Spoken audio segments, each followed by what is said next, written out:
Engage. What's up, my brother? We have not How are spoken you for this a week? week. It is really fantastic to talk to you. I gotta say, it was fun. The thought of this conversation and what we were going to talk about spurred me on to a lot of reading I wouldn't have otherwise done and movies I wouldn't have otherwise watched. It was a freaking awesome prompt to just dig in, and it's all paid super dividends. But I'm so interested. How have That's you been? awesome. I've been well. This week has gone by faster than expected, and it's a lot due to the same reasons, at least in mindset.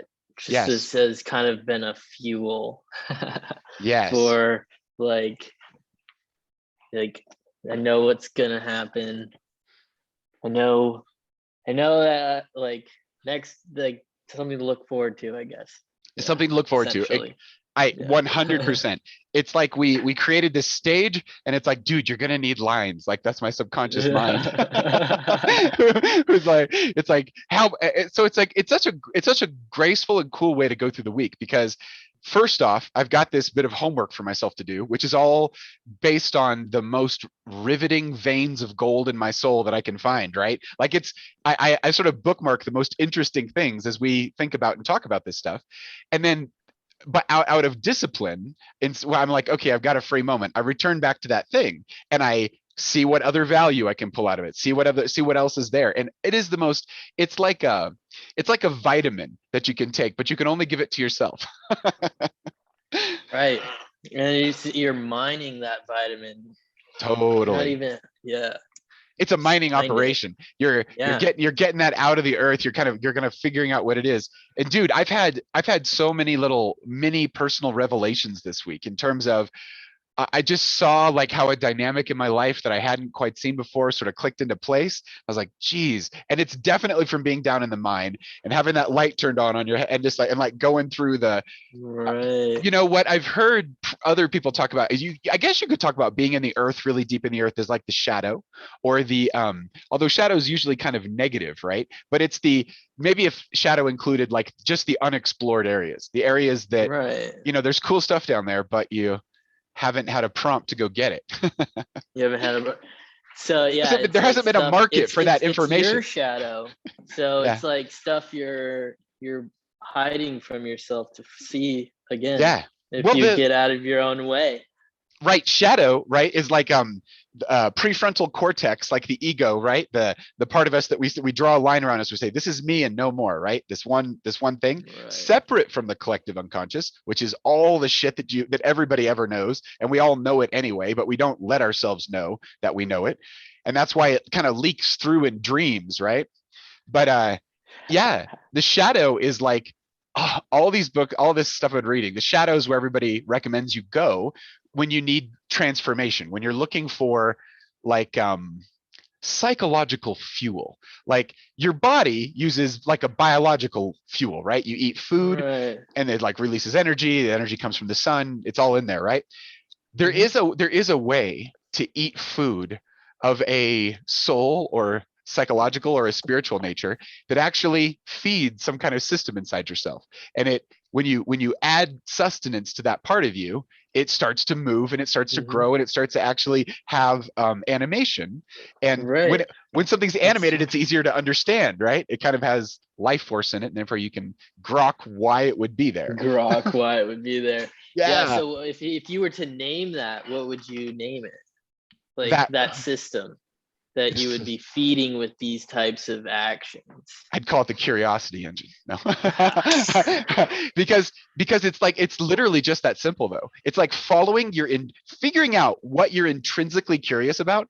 People get told in their brains, in their inner space, to shut the fuck up and sit the fuck down. Like you don't. There's nothing else Right. to learn. There's nothing else to do. You're just a little cog. Just Yeah. get your script Get cog. in line. But Yeah. underneath all that shit, all that social conditioning that we have, there is actually a life in there. There's you coming from like the source of everything inside of there. And Completely. so like, They give us an image yes, that we're supposed to look back, yeah. reflect back on ourselves as, and And an image, gotta dude, stick your head up. you're Go ahead. nailing it. An image is a story. right? A story with Yeah. a story is just more than one image in a sequence that they all kind of flow and make sense, They're right? gronking us, dude. Dude, they are telling a story. They've hacked into psychological slavery, dude. That's literally what they're doing. Well, isn't that advertising? Isn't advertising like a look at this symbol which activates some deep structure in your brain? Now think about this toothpaste. Yeah, it's like exactly. and it's like if someone has like God or a true religion or a divine purpose or a mission, right? It's like that life and those images are coming from the inside out. It's like inside out wallpaper, right? So advertising doesn't really work on you because they're like some image and it's like, yeah, I'm getting all my image needs met inside. True. Yeah. So your commercialized story over here doesn't mean a lot to me. Yeah, it's like, all right, yeah, someone's just throwing some stuff out and seeing whether it sticks. But if you don't have that internal like drive that allows you to kind of know where you're at, then you just believe everything that everyone says. Well, and isn't that kind of convenient? Well, not even everything that everyone says, though. Not even. You just, because there's so much to believe. There's so much to, so many, like, what am I trying to say? There's so many misleading lines of inquiry out there. Yeah, we all live in bubbles, dude. We all live in bubbles, and those are bubbles or tribes based on, literally algorithms and our like person-to-person interactive contacts through work, friends, whatever. And then so we only have those connections, which would be new real connections, and whatever connections are fed to us based on some sort of marketing tactic that literally is hacking your attention biology. Yeah, it's the goal of an advertising signal is to create an electrical and a chemical response within the body. The stronger the response it can create, then whatever comes in the payload of the advertising, the image that's coming with it, that's going to imprint on this. Yeah, it's going to be activated. It's like tiny doses of like classic conditioning. It's like pay attention. Your life may depend on this. Your eternal sense of happiness, the fulfillment that you seek everywhere in all things, and your soul is designed to seek that happiness. Find it out. Toothpaste, man. Focus on the toothpaste. Colgate, let's go. Let's go. I know. But dude, I mean, okay. So for that entire thing to work, you have to have people passively staring, more or less passively, just staring at devices. Because if it's or billboards or whatever, you have cut out their need for curiosity by keeping them constantly fed, dude. They don't give a shit about anything anymore because they're just like, oh, too much. Dude, I think you're onto something there. I think the too much is a totally other strategy. It's like that's kind of all of these psyops that we lived through in 2020, and the whole corporate messaging complex run by God knows who, and who knows who. Fingers crossed it's being run by someone who actually we could find or we could convince to love their fellow man or something, not just some hold accountable in some way, not just some bad emergent property of all our software. It's like just fucking us up. A computer or an actual human? Well, if it's nobody sits down. So a system or a human? It would be nice to think there was a human. It's probably some combination. Right? It's probably some combination of human machine. Yeah. I would say machine. If you think of like systems that have been adapted and built over history into what we have now, there's a whole lot of we can communicate way too easily now compared to that. Boom. And that's why the book, The Medium is the Message, by what's his face. That dude. That book is crazy. And he wrote it in what, like the 60s or Earlier, something? it was like the 50s. Yeah. 50s, yeah. Marshall McLuhan, right? Marshall McLuhan. Dude, Yeah. he like he was like big, he like invented a big chunk of advertising, right? So okay, so what's happening there? You've got art, electronic media, moving pictures. You've got that reaching into and trying to talk the soul's language to the soul, and it's attention. It's attention, right? It's like, put your attention over here, put your attention over here, put your attention over here. I mean, that's why they call it the attention economy, right? And the more chemistry they can stir up, positive or negative, the more attention will be done to it, because biology says, listen, if something in your environment's making you feel this way, pay the fuck attention to it. Yeah. Because it's probably important. Biohack. It's like a system that was designed to look for threats in the environment if it's the amygdala. It's a system designed to look for partners, like a mate, so you can reproduce and do life with oxytocin. And it's a system designed for continued focus when you're problem solving, aka how are we going to eat today? You're going to find tubers. Well, you got dopamine, serotonin. You got them. Woo! Oh, you know where they were from. The trail of dopamine you left yourself last time. We've nailed it. Exactly. Patterns in the neurology, right? And video games are like an externalization of this. Like a good video game is like engaging, and you go into flow and you lose yourself in the story.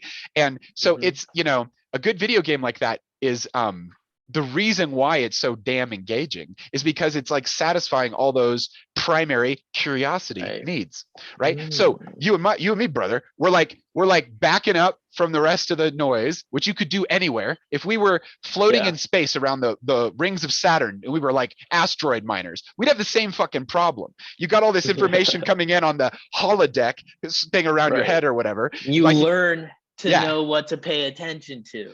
Yeah, exactly. Which is follow the rules. These are the rules of perception. These are the rules of culture. Do these things, don't do other things because we say, right? That's because if you've ever been around small children and how just wild and crazy they are. Yeah. Dude, I have younger siblings that are substantially younger than me. I forgot. I started help raising brothers and sisters when I was like 5 years old. So I was like a small little parrot running around trying to figure this shit out.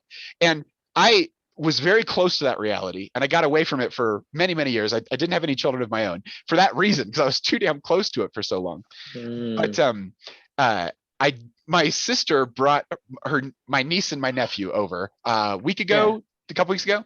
And dude, my little nephew is a little awesome savage. He's just like a drop out of the universe. He's like a little Viking conqueror destroyer. They call him the Destroyer. And the Destroyer, that's his nickname. That's his nickname, because he's like this little unit of energy that can just like it barely cares what you're saying. And so anyway, I'm an Irish. I'm Irish. My sister is half Irish. Her kid's half Irish, and so, or it could be a quarter, I guess, but Irish is fuck in my view. And Irish kids are always a little nuts, right? So what's happening? Why are Irish kids nuts? It must have been some serious dislocation of the people. There must have been some serious pressure that forced them into warfare, or forced them into problem. They're out in the open too much for some reason. They turned on. Does Dan Carlin have an Irish situation? I don't know, but if he does, I would listen to it tomorrow.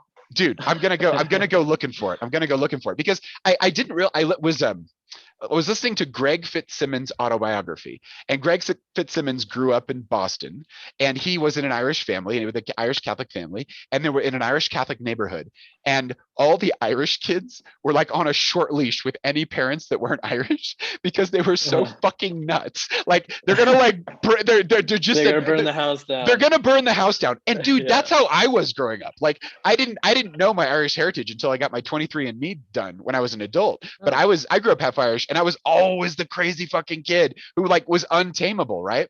And I feel like I maintained a lot of that into adulthood, and that's where a lot of my like life force like comes from. Is from I don't follow the rules when you say to sit still and pay attention, do what you're supposed to do. Rev hasn't grown up yet. Well, what? Okay, so the story that the story we were talking about, Iron John, right? Iron John. Right. Yeah. I think Iron John captures this in a really crazy way, right? Because in that, okay, the story of Iron John, it's a long story, but it's a fable, it's a Grimm's fairy tale, and dude, it is the coolest freaking fable. I was around this fable in the 90s when I was like I was getting out of high school. I was trying to figure out what it meant to be a man. I was out on my own. I was trying to put all this together, and I joined a few men's groups. I went to different men's groups looking for male brotherhood, and so I was looking for something. I didn't know what I was looking for, but I was like, I think I got to hang out with guys more. And so I went to these things. That brotherhood. Some of that brotherhood. They were reading Iron John, which was written in like 91 by Robert Bly, this poet. And it was all they were talking about. And it was these 4 archetypes: king, warrior, magician, lover. And he is in this book, Iron John by Robert Bly, he's like breaking it down. Okay, so long story short, I'm a little high. So I was just like, I'm gonna spin this, story out into like 2 hours. Thank you. All right. Hanging out with these dudes in their 40s was fucking boring, and it was bullshit, and all they wanted to do was sit around and cry because they got fucking wounded, and they wanted to talk about their wounds. And I was like, pick yourself up, you motherfuckers. I wasn't really having it. These gentlemen, which were the sweetest. You were already on a mission, had been on a mission. You were like, this is how you do shit, bro. I was whine about it. I was in a different stage. Stage, masculine, in my masculine sort of thing. Dude, now that I'm in my mid 40s, I know exactly what they were talking about. I know I have met crazy ass versions of myself that are sort of like that. They're not slowing down. They're not taking a chair. Right. And get out of my way. What is that quote? Lead me, follow me, or get the hell out of my way. Yeah. What general was that? Lead, follow, probably Patton or something, right? Right. Yeah, but it's warrior energy. It's kind of a warrior, like there's a principle here, and your life might not qualify higher than my principle. Right. You know? No. Or at least maybe not your life, but your in the most extreme form. Your presence is no longer creating value for me.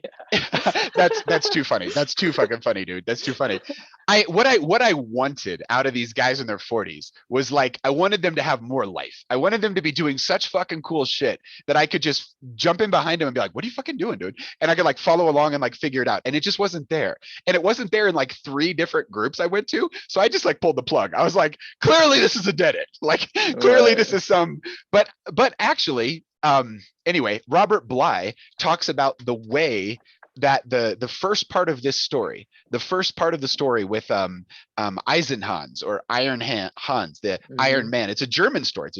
What's your heritage? I'm German and Irish. I am not sure. Awesome. I've never done the 23andMe. We got to get you. But yeah,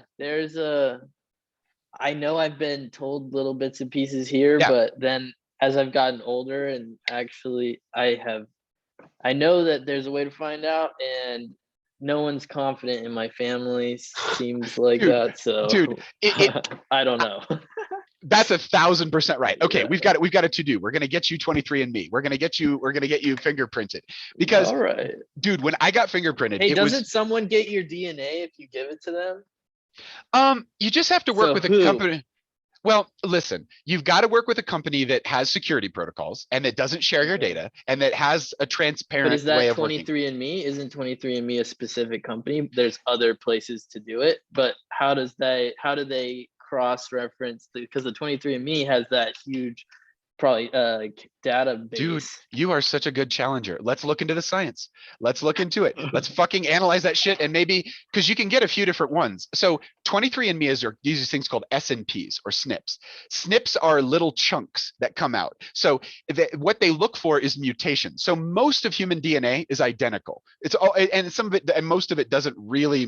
They don't know what the fuck it does. But there's some little regions that they do. They know so how to read certain regions and how to find those regions. That's the only regions they catalog them. They don't have information about the whole thing. They've got information about these little regions. So even if you can get a full genomic sequence, you can totally get it done. I think it's like $500, but for like $100, like $130, you can get these SNPs done.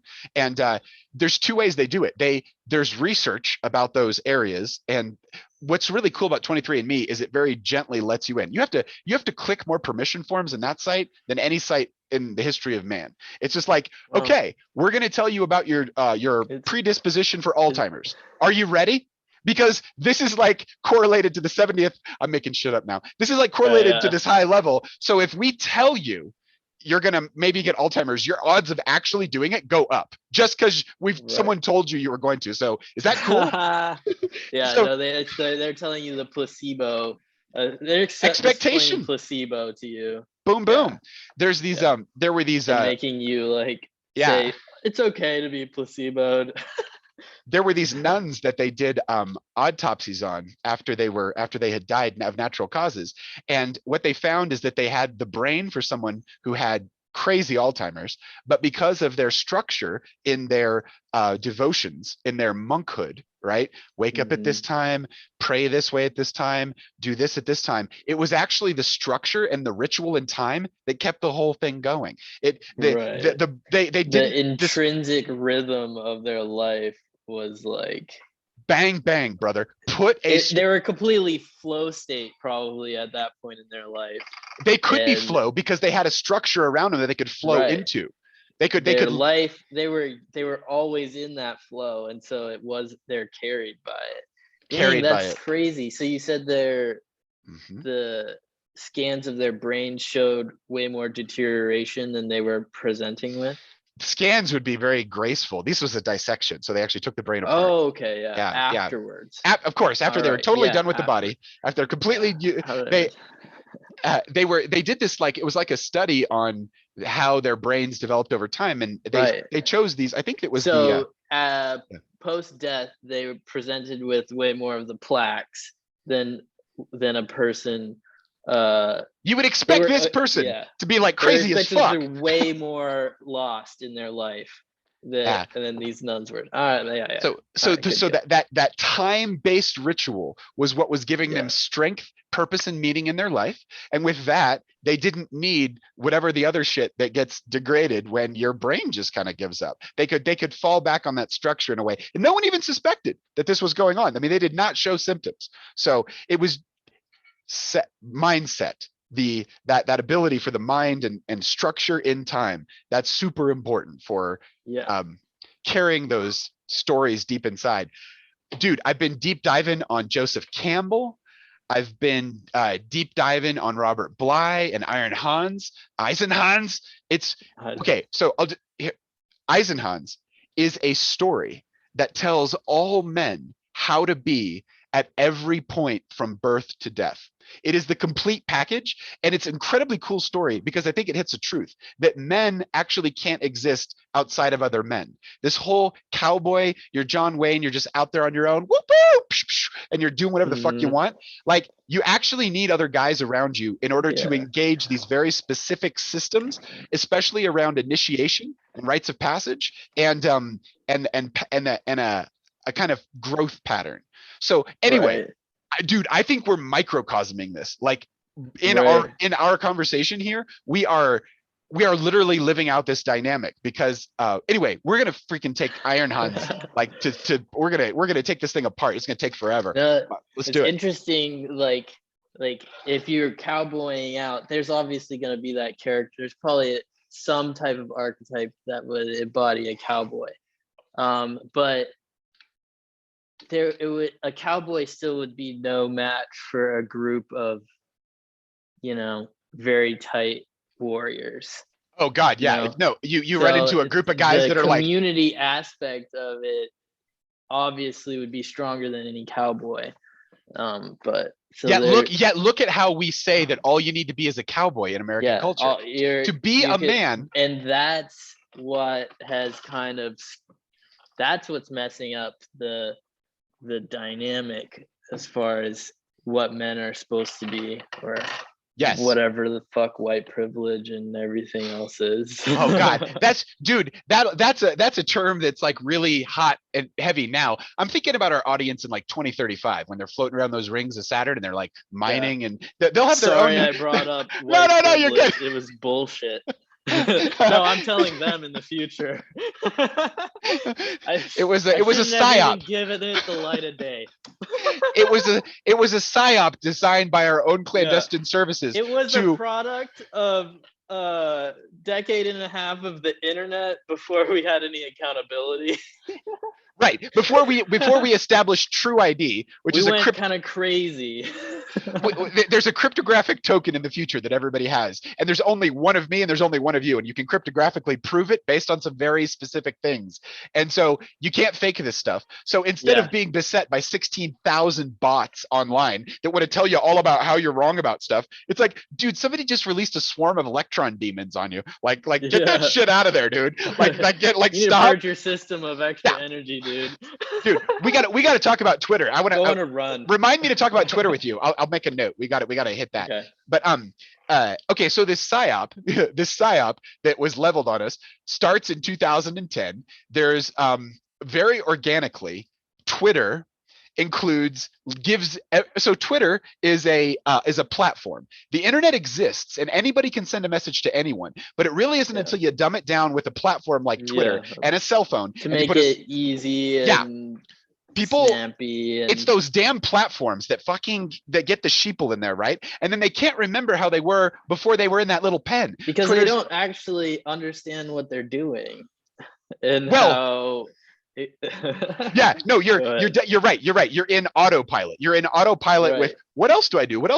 But like you've got it, we were saying, take a nature break. You got to stop what you're doing. You got to take a step back and go, wait, what the fuck is going, what's the eternal part of this moment? Because this moment has eternity in it right now too. But this cultural script that we're being handed, this firmware goes stale in 2 weeks. Like all the shit we could get upset about right now, in 2 weeks won't even fucking matter. There will be fundamental issues underneath it, but all this chatter on the surface, it's chatter for a reason, because they don't we need AIs to melt that down for us, and we can spend time looking at what's valuable in every single action that we're doing, and then understanding the breadth of what you're doing in the systems that you're doing them in. That's it. You can then know how to spend your time. You're a change agent, right? You're a change agent. You're plugged. You're sort of saying, I'm plugged into the matrix, but every person I run into, I go, hey, who are you? What do you mean? Like, no, like, who are you really? Where do you start, man? Honestly, for real, it's like sometimes, like recently, it's just been like, I'm like, I can tell I'm engaging with people different. Like, I can grab people with my attention. Dude, it's and when it's a sharpened sword, when you have sharpened that steel, your attention is like a fucking sword, and you can do any goddamn thing you want with it. Mostly, like, your attention, even when you're not like that, you're still pushing it out there, but you have like more. Your energy like is more positive probably or something, and it like people are automatically turned that direction. They're looking for that. When you use that engagement that you got it, brother. But it's not you. It's not necessarily you. Like the actions that you're doing aren't that necessarily different. It's just like something inside of you is a little different. That's been my observation this last week. Let's see if I've got it. Let's see. Oh, that's cool. Let's see if I got it. What I'm hearing you say is if you let the structure come from inside, you build the structures up from the inside, and you don't just import them from the outside. You build them up from the inside. Then you actually have a structure that works for you and for your Right. nature. And therefore, you've got a container that you can put a lot more energy into, like you're saying, Right. a lot more, and you get a lot more joy out of. You've defined your container, and Yes. you're filling it.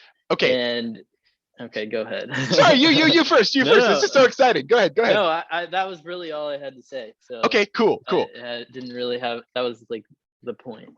Yeah. Brother, Sure. dude, this jack trip thing that we're gonna get going, we're totally gonna nail this sucker. We're gonna nail it down with a freaking sledgehammer, because Yeah. having sub-millisecond coordination between our communications is gonna be the best. Because I think we're I'm gonna excited to see it. Like I know. this internet is a lot better than it's been ever Yeah. before, and Yeah. definitely better than last week. Yes. By far. Oh, dude, but even Zoom, there's like a 45-second it's like you can feel it. There's a little way our cues with each other are just Yeah. slightly ajar, right? It's just like you've got this little gray zone. So what we do with that jack trips is the Zoom can still do the video, and who cares if that lags behind? It's the audio. Audio is how humans time their communications to be like. So anyway, we're gonna improve this engine, and then we're gonna tweak this shit. We're gonna make it better. Sound is important. Bang bang. Sound cuts the deepest. So, okay, let me. So that thing you're talking about, defining the border. Okay, that's the king archetype. The king says, "It is my kingdom, and my kingdom extends to this point here." Then it becomes the warrior archetype that says, the king knights creates the warrior. The king says, defend my kingdom. And the warrior goes, all right, show me where the edge is. The king says where the edge is. The warrior defends it to the death. And these are the two first archetypes in this masculine kind of thing. This is right? a good framework. Yeah. Isn't it fucking the best? You know why it's so damn good? Because it comes from inside. It's the myths are the inner stories that come out.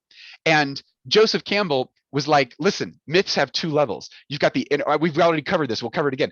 Myths have two levels. You've got the inner experience, which is the experience of truth, which has no form. Then you have the stories of your culture. And the only way to really encode information is in stories. Bards went around the world telling stories. The Odyssey was a story, a verbal story for probably thousands of years, who knows, at least hundreds. The Bible itself was a verbal story for like 75 years after Christ's death, before it was written down for the first time. Yeah, it was story. People were not literate. They were not symbol beings like we are now. They were story beings, right? Which is a little different than we are, because when you're talking about memes and you're talking about advertising being like, look at this and then this, you are like, hijack the system. Here's the information. I'm gonna pull the cable out of the plug, and here's the new one. Like when they're doing that, they are. Well, it's not them, dude. It is them, but they're using a tool that now allows us to create that reaction when you're by yourself, alone with just your attention there. Now we can do that across a distance, because before the only reason the myth that had the feeling in the thing is because the myth was a story, but someone you knew and were close to and saw consistently over a period of time that you respected was telling you those stories. And authority. You assigned authority. You saw that and you heard it. And you experienced that story with other people. And this internet allows us to hack that in certain ways, but ways that hijack you're kind of like whatever tiny subconscious response is to pleasure stimuli. Right. But again, you could really just take it down to the chemical level. Like if you get a pleasure response, that's some good chemistry. If you get a fear response, that's some good chemistry. If you get a rage response, that's chemistry. It's kind of indiscriminate at this point when the algorithms are running it. What it's trying to do is poke the people. Did you ever see this movie, The Animatrix? No. It's fucking terrifying because it's all the ideas behind the Matrix, except taken in this weird, crazy anime kind of way. And in that whole universe of stories of the Matrix, the computers, the AIs at one point grab a bunch of humans and just fuck with their brains down to the atomic level. They're just like, there's this terrifying fucking scene. I'll throw it in the library for you, brother. There's this terrifying fucking scene where the AI, there were these people sitting there like laughing, and then crying, oh, and then, and they're angry and they're sad. It's like the machines just learn how that works. That for me is a vision of what these companies are turning loose with their algorithms, those algorithms are armed with stories. They do not know what the story's content is. They just know this one gets a lot of movement. They're not. There's no ethical evaluation of what the payload is. They're armed with our collective hallucination based on these. That's it. They're repeating stories that someone else told. Incentives that line up with these companies' ability to get our attention using whatever the fuck's going on in our world and promoting it to drive their numbers that they collect on. And you're giving away all this data to these people that is yours, that theoretically you should be able to make money on. 100%. But because TLDR, I agree, terms of service, you just like kiss away all this fucking value that we can capture. Well, we were talking about markets, and Google created the market of information. Now, so I'm just going to pick on Google. I actually pick on them all.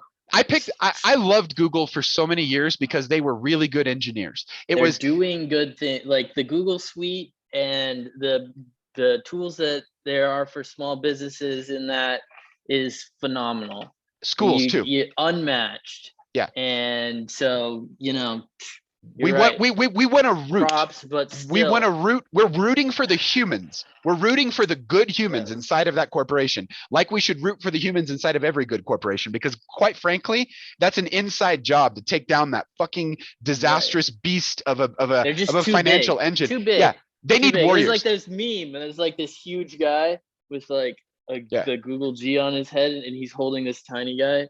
It's like, did you sign in on this device? Oh yeah. That little email you get when you sign in on a new device from Google. Security alert. A security alert. Little guy. Yeah, a little security alert. Eventually, my brother, we're gonna get into Peter Diamandis. Peter Diamandis represents a super technological rabbit hole that is amazing, and you'll fucking love it. But the place he gets to in some of his thinking is, because AI will be invented, the only way to actually make this whole thing work is very similar to that Alice model that we were talking about, that you would have your own personal AI that would filter information from the world and also conduct your affairs, all your legal affairs, all your attention affairs. Damn, so you're adding more layers on Alice, dude. No, this is getting cooler. Okay, so it's a technology like fire. It can cook, it can burn, right? This would be an AI kind of filter in front of us. But when we were talking about markets, Google created a market by doing this. They said they figured out who you were in terms of your informational searches. Then they took that information and they took everybody's similar profile who was participating, and then they made connections. So what it says is, if you can sell this brand of toothpaste to Peter, you can also sell it to Paul, because they're almost the same in terms of what they do. They have this percentage of significant correlation in the things that they like, in the right categories. They discovered a Platonic ideal of connectivity that always existed. That's the data. All of your decisions is the data, and that's how they're processing it. So they have a market. Create value to sell to people who want people to buy shit.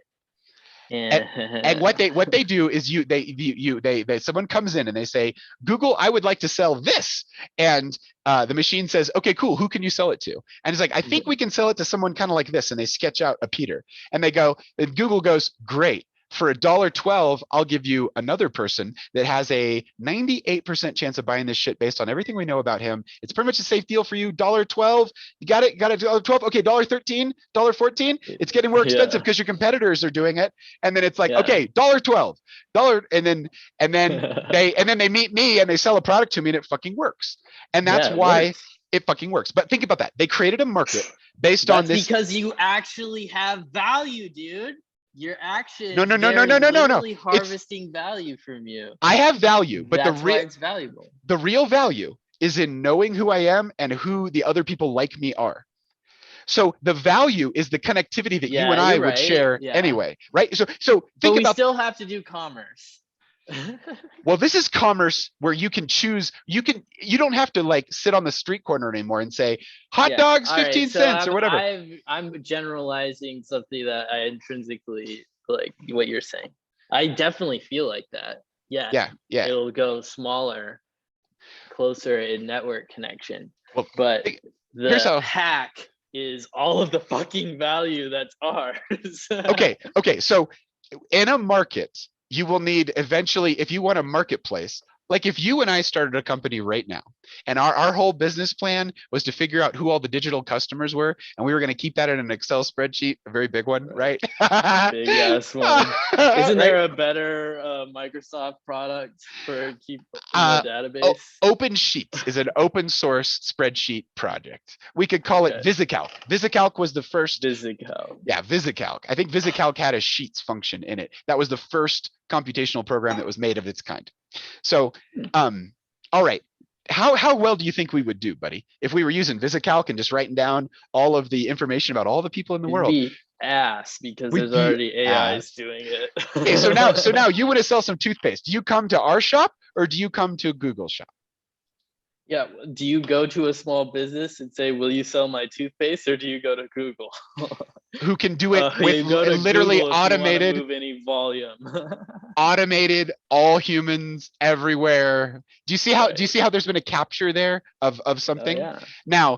Now here's shows how valuable it is. Yes. Okay. So there's no. We also have it's all due to a hack with a computer, like a computer system. Build a system. Do it. Listen, it's just a monopoly on those types of systems. Larry Page and Sergey Brin discovered something original when they discovered their search algorithm that is the heart of the money engine behind Google, right? And they discovered something real, and then they had the business. They were creative and they were great engineers, and they got the business smarts to essentially run with it. That's why you and I can record 16 hours of us going on our phone and upload it to Google, and Google will accept that 16 gigabytes of information and go, thank you. They're not accepting that 16 gigabytes of information and all that it means because one other fucker will watch it. What that is there will be no competitors. Because if there is a free option, no one else can actually compete with free. And those guys, they have, not those guys, that Google has. They've accepted storing all the data as a sunk cost. Bang, bang, and orangutangistan. That's exactly it, brother. They have ran away with the market, which if no one actually regulates them, there will never be another YouTube. Not one. So imagine if they start making bad policies or doing bad shit or doing whatever the fuck, and we don't like it. As consumers, there is nowhere else to go. That's why we regulate markets, because this will always happen if you don't regulate them. So you're saying that these internet companies have to be regulated. Listen, here's what it's about. Think about numbers. 1, 2, 3. The primacy First of number. Is there a company out there that can own 3ness? Or 2ness or 4ness, meaning no one else can use the 4. No one else can use the 4, you motherfucker. You can't use my 4. You know what I'm saying? You see what I'm saying? Yeah. There is a commons that is required for culture. For us to have a shared language, there must be a commons. I believe that what those guys discovered was something in the perfect realm of truth. They discovered a truth that there were people like you and me at distances that were very similar to each other. And if you could figure out a way to sell access to that network of people like us that have similar ideas and views or whatever, if you can sell access to that, then that's you can do it, right? But they can own they can own the awesomeness of how they do it, but I don't think they can own the fact that I am like another person. That port, they can't own that portal or whatever to do that interaction. There should be the ability for somebody to compete with YouTube. There should be the ability for someone to compete with Twitter. Otherwise, we're going to go down some pretty dark roads as a culture because these platforms get greedy and nasty and they start reflecting base, crazy ass human desires. Also, something you said earlier, brother. Those algorithms are not inventing those stories. Someone is telling the story for free. I'll give you my 16 gigabytes of data, and Pushing then it bang, bang, and orangutan. because of some metadata. That's no, the data that so what they do is they say, okay, Both. watch these 16 hours. They go, Paul, watch these 16 hours, right? Watch these 16 hours, brother. And then I just can't say, I'm watching toothpaste ads all day. And they're like, that's a good one. Show that to more people. Yeah, show that to more people. Well, you know, they had that, it is mostly based, they're going to feed you the best of whatever categories that you're interested in. So no, the most chemistry reactions. So when you say best, that's a value judgment that an algorithm can't make. Yeah, they're going to give you the most chemical reactions. The best for them in their incentive system, which is what you're talking about here. But they're going to push. They're not going to show you the most. They're going to show you whichever one is inside of the vein that you're already in, and they're always going to be pushing those to the top. And so that is the mind wash. You're always getting, you know, the biggest crack and like the biggest hit wherever you go. Of whatever, and what they define as a hit. What they define as a hit is they don't care if it's positive or negative. They don't care if they destroy your soul by showing you something. They don't care anything about that. There's no just trying to elicit a reaction. Whatever quantitate that emotional reaction, however you quantify that is what they're trying to give you. Have you ever heard of that company DeepMind and that game Go? That Chinese game? I've heard of this, but I do not know anything about it. Bang, bang. Okay, dude, we got to talk about library management, because here's the thing. When we're discovering these things, what I would love it is that those entries go into the library. Then at a gentle pace, we absorb those informations. But right. I would feel very bad. Too much. Dude, I would feel very bad for you if you just like, I'm giving you like notes on like shit that I went over in months and years. And the idea that you're supposed to like suck it all in and like just dude is crazy. So we've got to be gentle. Yeah. You got to be gentle for everyone. Gentle for everyone. That's right. There's an overload point with the curiosity, right? It's like a cycle. Maintain the curiosity somehow. Then you're talking about being able to track it, so at least create some form of organization around it. Yeah. Which is obviously needed. Well, you're a badass. We can work. That's the curiosity engine, is being able to combine the different topics that we've fleshed out in our conversations, essentially. Like, I would at one point like to add whole albums into our library. Like, there are some albums that must be listened to from beginning to end. They are like a unit, and we never experience them like this anymore. But and this is, the way, if you gave me an album to chew on, it might take me 2 or 3 weeks to kind of work my way through different parts of it or whatever, because of differences in taste and stuff like this. So anyway, yeah. I think we should put music in here too. I think so. Think about an album that you would. Oh God! Or a song. Let's start small. No, yeah. Okay. Music is. I like music a lot, but I have a hard time like finding like where the lyrics and the song like match. Fuck yeah, dude. So you mean good music? Are you looking for good music? You're right. I mean good music. I struggle finding perfect music. Okay, well that's it, dude. It's a platonic ideal and an asymptotic relationship. It's a curve that gets infinitely close, but you can never reach the ideal, right? That's what an ideal is. That's what art is. Art is a little bit shitty. And yet there is a velocity to some art that takes you so close to the truth that you can essentially it's like a wave. The wave gets you almost to the shore, but then you just step off the board onto the beach, Yep, like Captain Jack Sparrow in that first movie. Oh, that's cool. I haven't. When the ship is sinking as he's riding into port and he's on the mast, and then it's just going down and down and down, and then I steps think off. I remember this. Perfect, right onto the dock, and everyone's like looking at him. Does his pirate ship get destroyed in the process?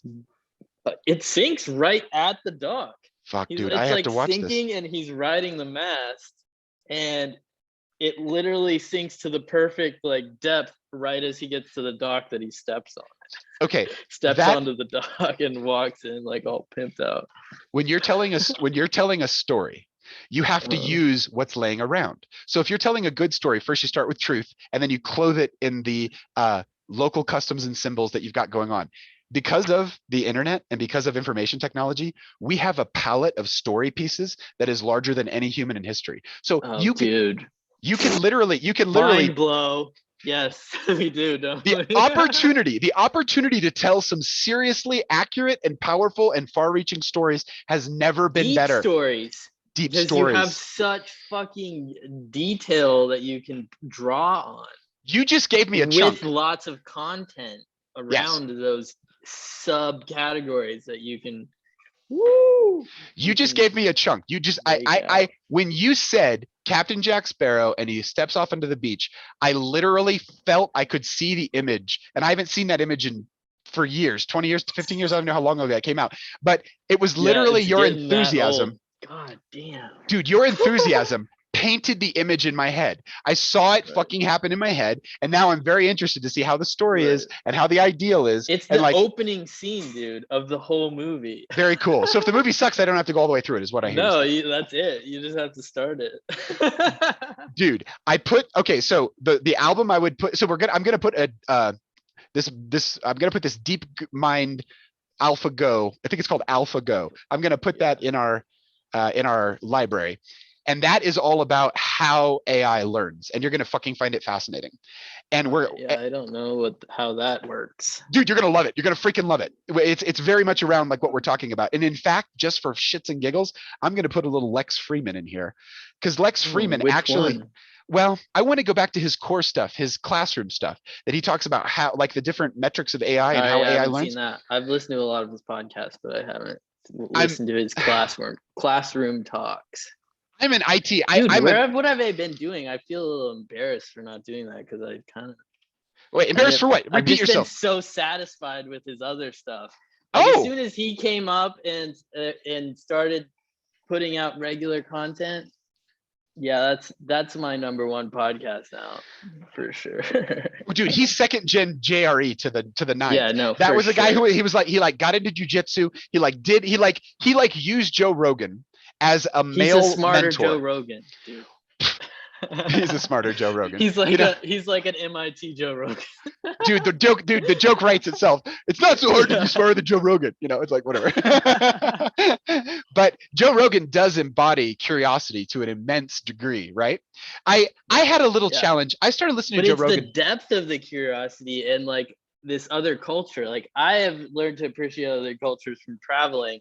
And then listening to him talk about how he's Russian and everything, you just understand there's this, and see his like cadence, and there's all this like, there's emotion that I don't even understand, but I can like follow where he's going at least. Dude, crazy. Lex Freeman wins for me, because he's like, he literally keeps coming back to this thing. It's all about love. He's right. Yeah. He's right about that. I don't even understand it, but yeah. Love is the eternal, universal signal from within and without that makes all culture. It makes all family. It makes all bonds. It makes all relationship possible. It makes civility in public under distressing times inevitable if there's actually love there. Humans tend to take care of each other in emergencies, and this is a built-in deep sense of community that comes with us when tragedy strikes. This is why, in the same way that you can encode the negative kind of traumas like crazy little fucking Irish kids, you can also encode love. The system will remember whatever. So you could tell stories about love.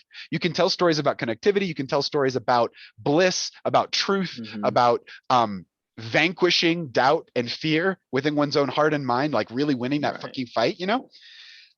These are like noble pursuits, right?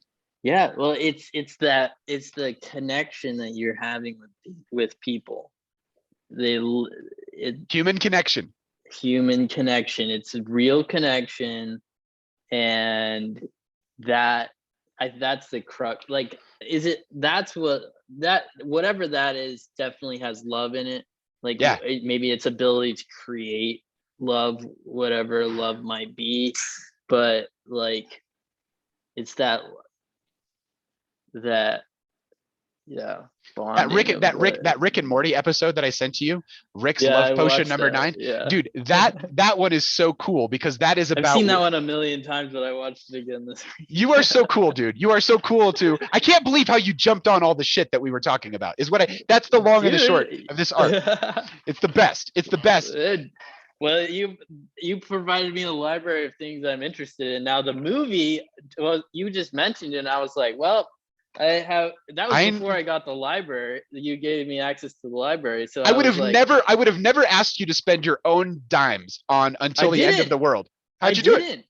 I found it on YouTube, dude. Oh, crazy! It's on YouTube. It makes sense. It's a Wenders. He was movie. He was famous for this thing called Wings of Desire, which was about angels coming down from heaven and being in Germany. It was kind of cool, and he has done some really visionary kind of crazy stuff. But this is what I wanted to look at that movie particularly because of the way it encodes myth.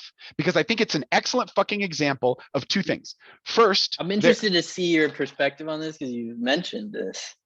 Dude, thank you for watching it. It's so fucking cool. It and I can see it, but I want to see your presentation.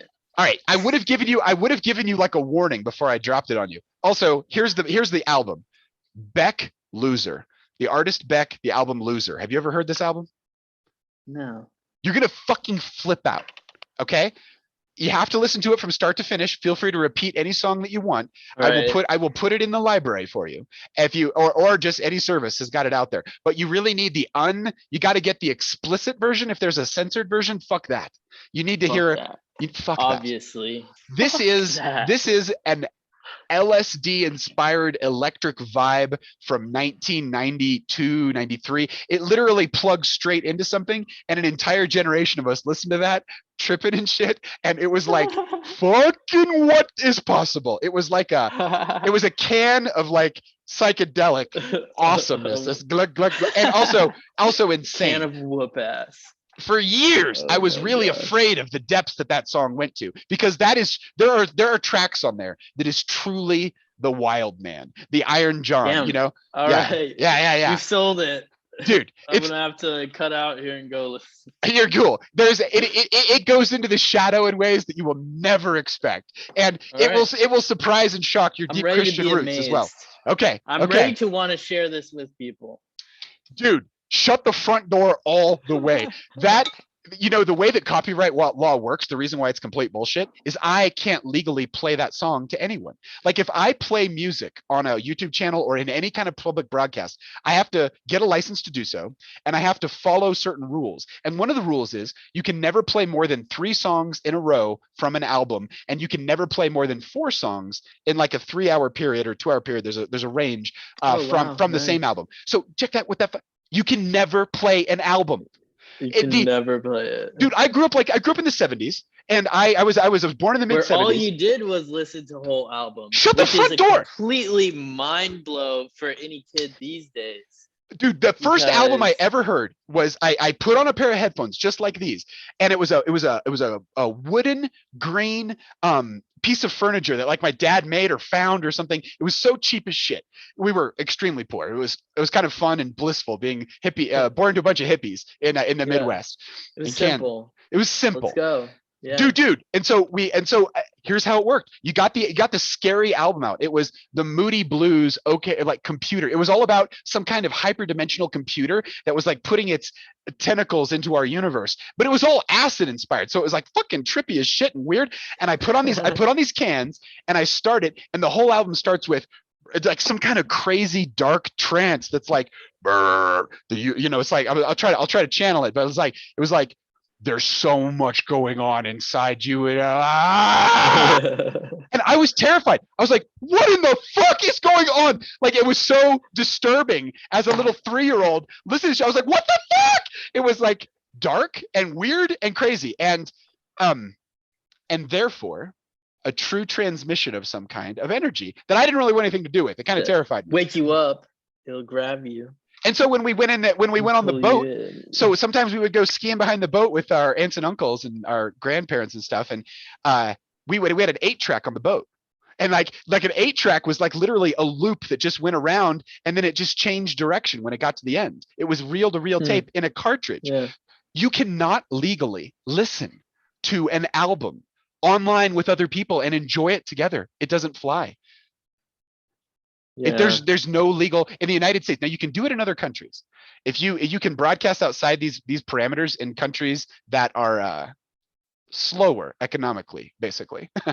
But that's why human that is why copyright is so damn broken, because I literally had experiences that I would like to share. I would like to sit down and listen to whole albums with people online and dance while we do it, talk about it while it's in the background or whatever. That's how music should be. And the fact that they have laws that containerize it like that, you can never really have that experience. I mean, I get that they want to get the cache keys out of there, but what we really need is we need all that information hashed. Hashing is the process that NFTs use. You take a structured piece of information, you put it through a mathematical formula, and it gives you a specific number. That specific number is identical, if in a good hash algorithm, to that work and that work only. So all we need is what we kind of need like super powerful AI watching the airwaves and just listening to every little thing. And if there's any money generated from what you're doing, and that should be an inclusive thing, if there's any money generated, they should just be like, okay, there's $1,000 just generated. Great. Well, a little bit goes to this artist, and a little bit goes to this artist, and a little bit goes to this artist, and here's the pot left over when you guys are done. And so you're incentivized to, if you're making money, you're incentivized not to use other people's art, so you can keep that pot.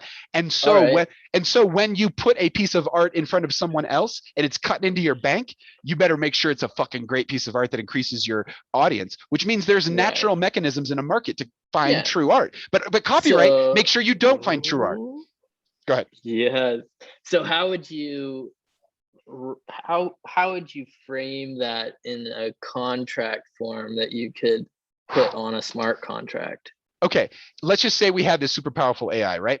What it is doing is its whole existence is to watch a transmission like this one and to analyze it for information. Are there AIs that can take video and sound and pull data out of it like this? Really? Yes, we need to get into image recognition and sight. We need to get into machine learning sight, which is how Tesla cars self-drive. They visually watch the world.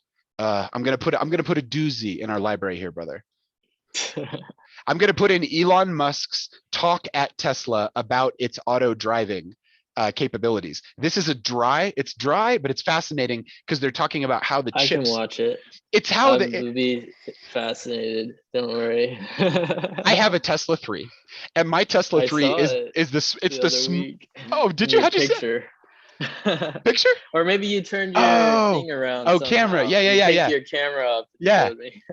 That is easily the smartest thing that I have, because that thing has a brain inside of it. I've ridden in one. My roommate, my old housemate bought one. Yeah. He had a blue one. Nice. The sound in it is so crazy because it's silent, and then it has a good sound system.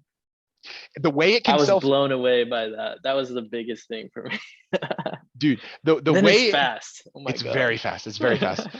The way that it can see is that all the Teslas are constantly watching the road and trying to figure out where the lane is and where the turn signs are and where the lights are and where the humans are and the other cars and all the objects on the road. They're watching and they're letting the humans drive. And so if a human goes and goes around something, the computer can go back and go, you're nailing it. That's training a neural network. And the neural network is all the Teslas everywhere, and they're all watching the road all the time. And the reason why Tesla will get there first is because they have that sensor network. That there's nothing like that sensor network. And if they started first, and they're running ahead. They're so smart. Yeah. So music is the reason. Because we don't have realistic laws around copyright, we get bullshit art out of a lot of industries for a lot of years. And that's what freedom on the internet means. If I can publish a song on the internet, the ability to make bullshit art, the ability to make truly awesome art, because here's what makes corporate art bullshit. Corporate art, which I'm going to go Sony on this one. because Sony's owned by someone who probably owns some like a significant amount of shit that is in my environment here. So it's spooky as fuck if you really back up and think about it. But they had Sony BMG that owns a lot of music that I really like. Like there's a lot of artists on Sony BMG that I really dig. And in any event, they own that fucking art. Is it due to a time period where they were dominant, or? Okay, you're nailing it, because when music could be anything. Music could literally be a device that you hold in your hand and you press a button and it just makes vibration. You know, it just does. It's vibration, dude, and it's storytelling, and it's recorded. Just waves. It's just fucking waves, dude. Do you own light, dude? No. Exactly. You are sharing the electromagnetic spectrum that is a part of everything, and at one level, right? By the way, that's the archetype of the lover. The lover is the one that actually connects everything together. That's one of the 4 archetypes: king, warrior, magician, lover. Yeah. And so anyway, it's important. The love part's important. Lover is the one who generates love and sees the connections between things. But it's important because it actually glues the other ones together. Anyway, I go right for Sony because Sony is the company that produced a CD at one point. And this CD had a piece of malware on the outside of it. And when you put that CD into your computer, it installed a rootkit into your machine. And that rootkit, this is all allegedly, I'm pretty sure it was Sony, but we'll go allegedly on this thing. We'll go allegedly. We'll go allegedly on this. We'll go allegedly shits on this and giggles. Shits and giggles. But this was done. Though. I think it was Sony. I might be remembering it, but I believe it was Sony. But anyway. Somebody did it. The industry was doing it, and they're the ones. Fuck those guys.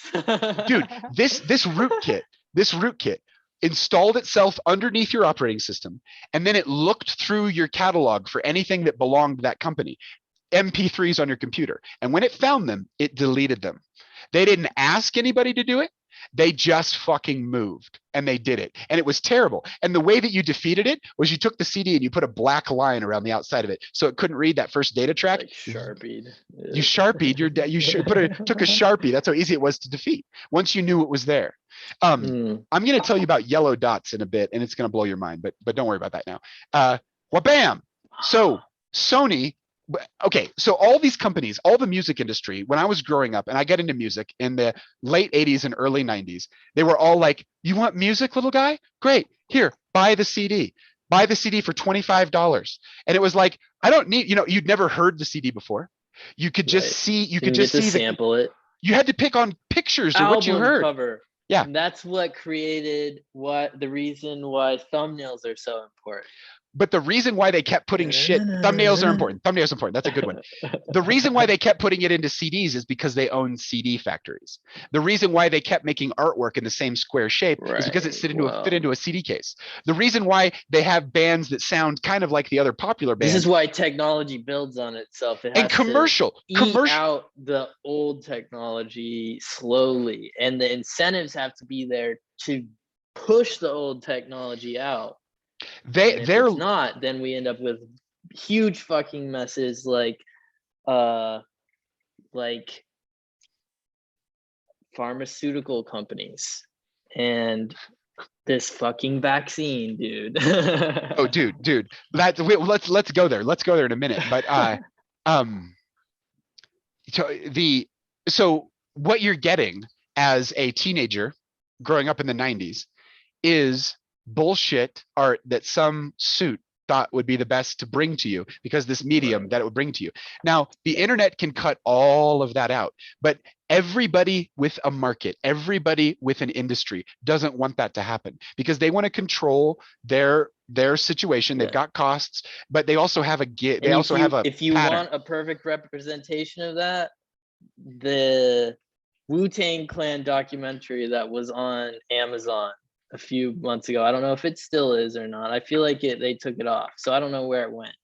But the Wu-Tang documentary docu-series portrays this whole thing with the RZA and everything and his experience in that industry, talking about suits versus the artist having control. Yes.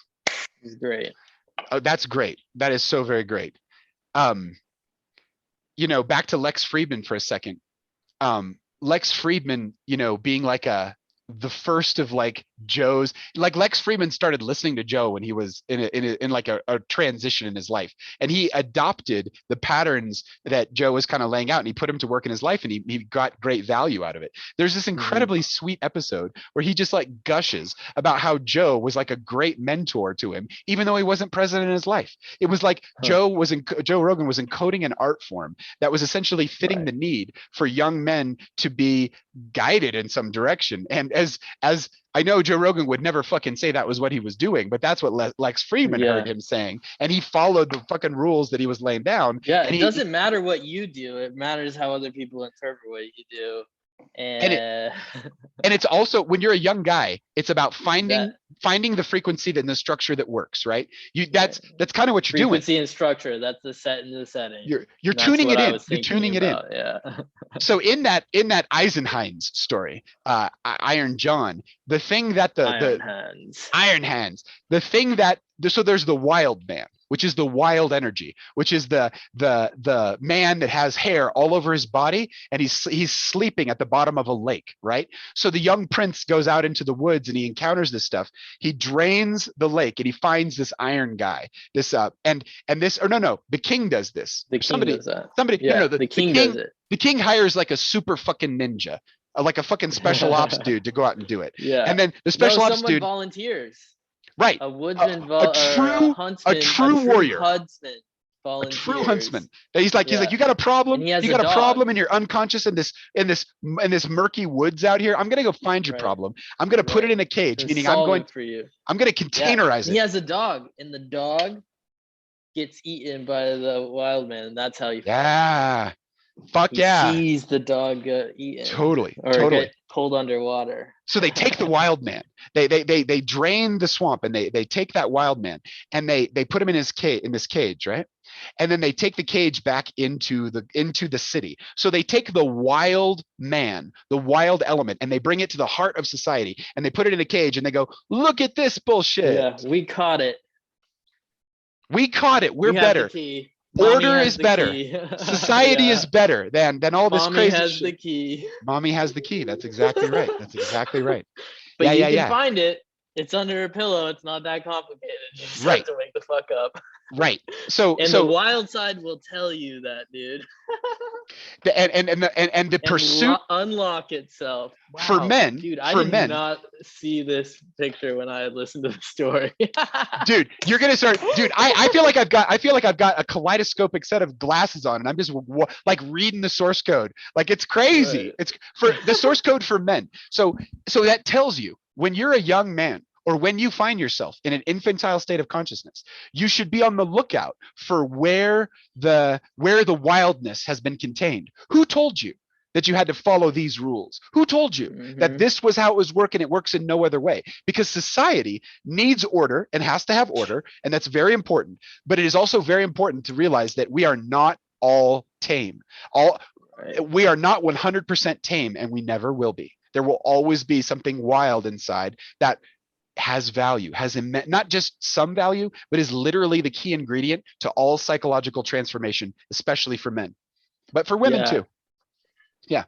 Embracing the wild allows you to see all that. Well, it allows you to analyze deeper into. There's a reason why you have your wild. Run wild, live free, love strong, you and me. Run wild, live free, love strong. That's beautiful. Dude.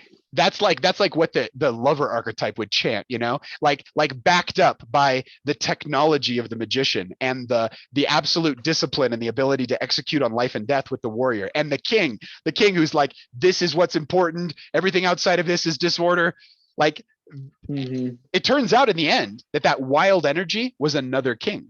And everybody's kings in this story. The prince is a young king. The king is a king. The wild guy in the cage turns out to be a king. That's because all these kings are ideas that have power on the sphere, or on their own sphere. When these you could see these as other people in other groups, in other tribes, in other bubbles that we're all competing in the battle of ideas for.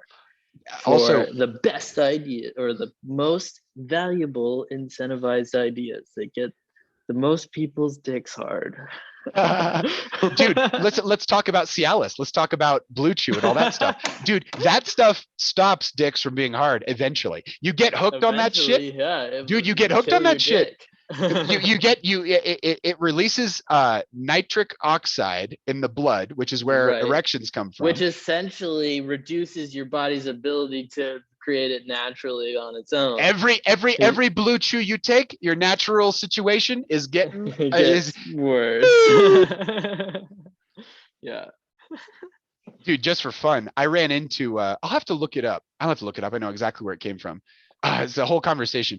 Dude, okay, if we ever get into yoga, into the actual science of union with God, which is what yoga means, there is all kinds of stuff that guys can do in their breathing and their energy field and their focus around sexuality that can strengthen all those muscle groups and that energy flow, and it essentially puts you back in touch with your own intrinsic sense of sexuality. That's interesting. Which probably pornography like rips out of your head, you know?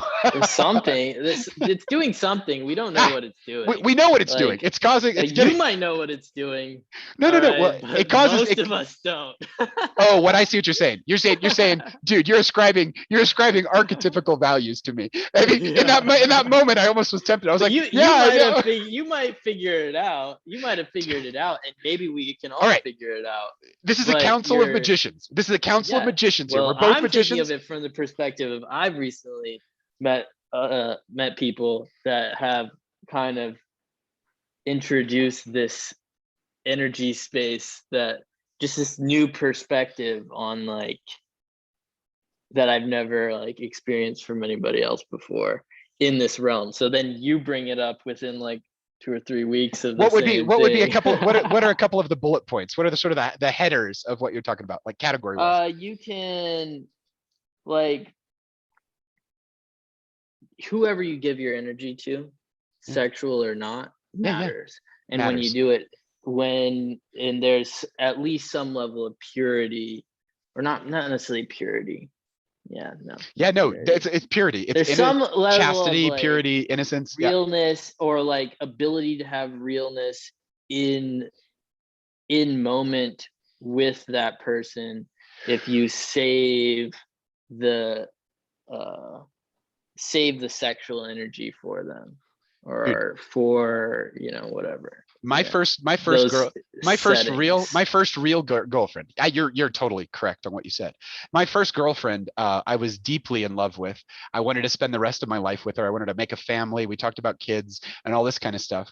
And then she had kind of a crazy roommate who had this idea of how to make like cheap money as a woman, and I was against it entirely. So she became a stripper. And I fucking saw the writing on the wall, and I fuccking love this soul. I love this human. I still love this human. But like but I left behind the octave I was able to get to with her, but in the 4 years that we were together, from like 16 to maybe 3.5 years that we were together, was sort of some very shallow compared to where my wife in our relationship of 21 years has gotten to in terms of depth and awesomeness. And but dude, there was the lie that kind of caught up my girlfriend was that she could just use her sexuality to do whatever she wanted, and it wasn't going to have any effect on her. And I was like, oh, it will definitely have an effect on you. Like you are definitely playing with fire there. And she was like, it's fine, my friend, it's cool for her. And her friend, I watched her go down a road of corruption that involved all kinds of shit. But she had a tremendous amount of what you traditionally call like kind of soul loss, and also trauma, and a bunch of sexual abuse and stuff as well. And so this is what that sort always complicates the situation. It lowered her guard around this particular. It lowered her guard around this particular topic, because sex was so difficult for her to like confront for the like kind of the too much scar tissue on the nodes or whatever. Which let her strip for a living, and then allowed in all that corruption of character. So anyway, it was very difficult for her. She could not, we were both young, we didn't have any tools. She could not look at the actual wounding that she had as a woman and be like, that's bad. Like I need to do. So she was like, la, la, la, like, it's fine. It's fine. It's like, you cannot just get above it. You actually have to look at that shit and you actually have to let yourself understand just kind of how deeply you've been hurt in a way. And that's the Iron John story too. There's Robert Bly calls it the time of ashes, the time when you just fucking look it in the face and go, it's goddamn the worst, I can't fucking believe it. And you're not running away from it anymore, you're not going above it anymore. What you don't want to do is stay there, and you want to definitely move on to the other phases of engaging the masculine as you go through life. You don't want to hang out in a perpetual victim-y kind of state or something like that. But what you do want to do, I think, is actually see it right so that you can have the right response to it. Yeah, for sure. Dude. And the ability to see it is everything. And that comes all the way back down to the sorting problem. And that's a sorting problem that has existed for years and years, but has probably been kind of inflamed in the last few, along with adding a whole bunch of other sorting problems. Okay. Tell me, connect the sorting problem to the sex thing, like in terms of information around sex, or what? Information. This would be like the deepest form of information. Like if we're talking about human connection being like the most valuable, and that being like like love, whatever that is, being love, or some sort of social currency that has positive effect. Sex would definitely, sexual energy would be some sort of driver inside of this category for sure. 100%. It's just your body's instinctual. It's just your biology. Dude, and what yoga teaches is like, you take that energy, you take that raw energy from the second chakra driven by survival at the first chakra, and you bring it, you essentially transmute it, you bring it up. When it reaches the heart, it turns into the energy of love. When it reaches your throat, it turns into the energy of communication. When it reaches your third eye, it turns into the energy of understanding. When it reaches your crown chakra, it turns into the energy of connection to all things, like God, and awareness of that being true for you. And so in any event, yoga kind of wins this one again, because it gives you an actual path to not repress it. Like repression doesn't work at all. Like repression and trying to do that. So I think you got to express it in a healthy way. You got to know it for yourself. Got to be from the inside out, right? Otherwise, it's just going to be the conditioning of your sexual energy is probably like one of the primary ways that society controls you, right? Like, isn't that what people are? If I haven't thought about this a lot, so there's a lot of new info, like I hear you. Thing coming to this conversation for me. That's but cool. I would definitely say yes. Now, like, I've spent 2 minutes thinking about dude, I love it. Yeah, it's okay. The place I went, I wanted to go with, and there's like the yoga part of it, and there's the hierarchy, and you even questioning me, like, I made a generalization here talking about sorting, and you were like, man, this is like, he's like, where did he go with that? And for me, I was interested. I was curious. I know you were, but it's like, I could tell it's like so much, you have like so much more depth of understanding through these levels after you just rattled them off. And I know what the 7 chakras are, but I had never like combined all that information. Fuck, dude, I'm sorry. Thought of it on that dimensional scale in this context, because like I said, the whole idea of sexual energy and like starting to feel like you can channel it is like what, 2 or 3 weeks old for me. Dude, I am Peter. I am so glad that I'm in your life at this moment. You are like the young prince coming to Iron John on these particular topics, right? But I just want you to know, this is not about this partial view of male hierarchy, that you somehow get to the top of it and you stay there, is bullshit. It is a cycle. You are in a cyclical process with other men, young and old, all the time, of collecting wisdom and information and passing it on. And it extends beyond your family, and it extends beyond maybe beyond your town in old timey kind of terms. And that is this deep adventure that's written into humans, not just people, not just individuals. It's like I ran into all these conversations this week about genes and sort of how your genes manipulate you, and this kind of very cut and dried view of behavior based on gene expression. And I was like, dude, in my world, all those constraints are like a book we can read. and they definitely want us to follow that script. But at the end of the day, we are not animals. We are souls in here, and souls need God and the freedom to express it. And the God is in the allness, and you must have connection to it so that you can actually live life correctly. And I think a lot of our problems with societal breakdown is because men in particular, but like people just aren't allowing themselves to be with their happiness essence. is outside of yourself somehow. That's the advertising message. Right. My message is it's inside yourself. It's the exact opposite. Like when the farther they want to point away, you just go, it's like an elastic band.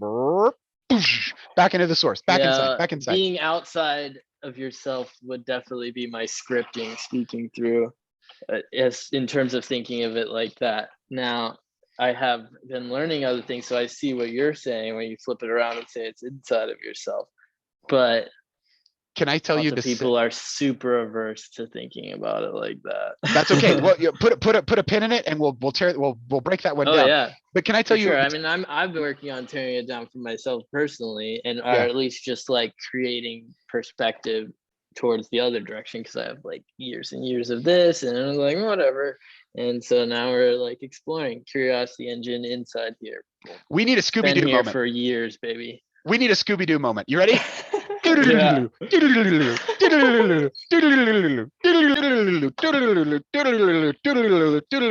Time travel's a bitch, and it's a real thing. Bang, bang.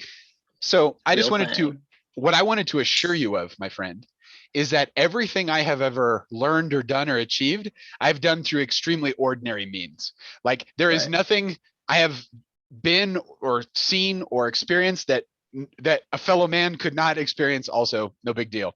Like really, it's but I think there is this really important piece in Iron John about when you're with other guys, you do stuff out in the open. There's a transparency function, which I think about the joy I had following my father around, learning shit that he did.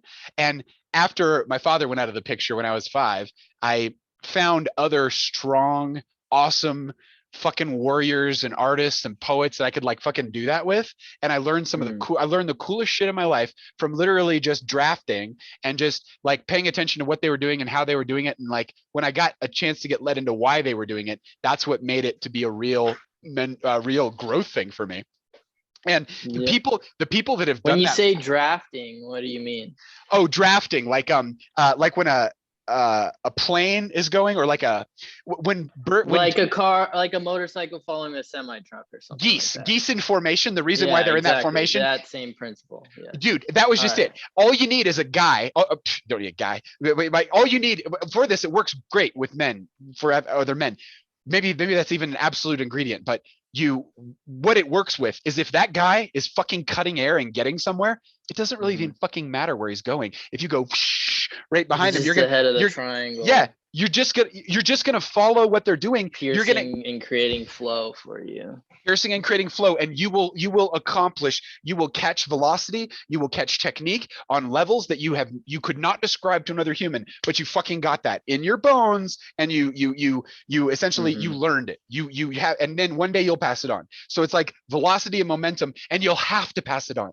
That's the thing. It's not cool with this system inside of us that we just learn all this shit and sit on the throne. It doesn't fucking work. You have to. Bust out of your cave.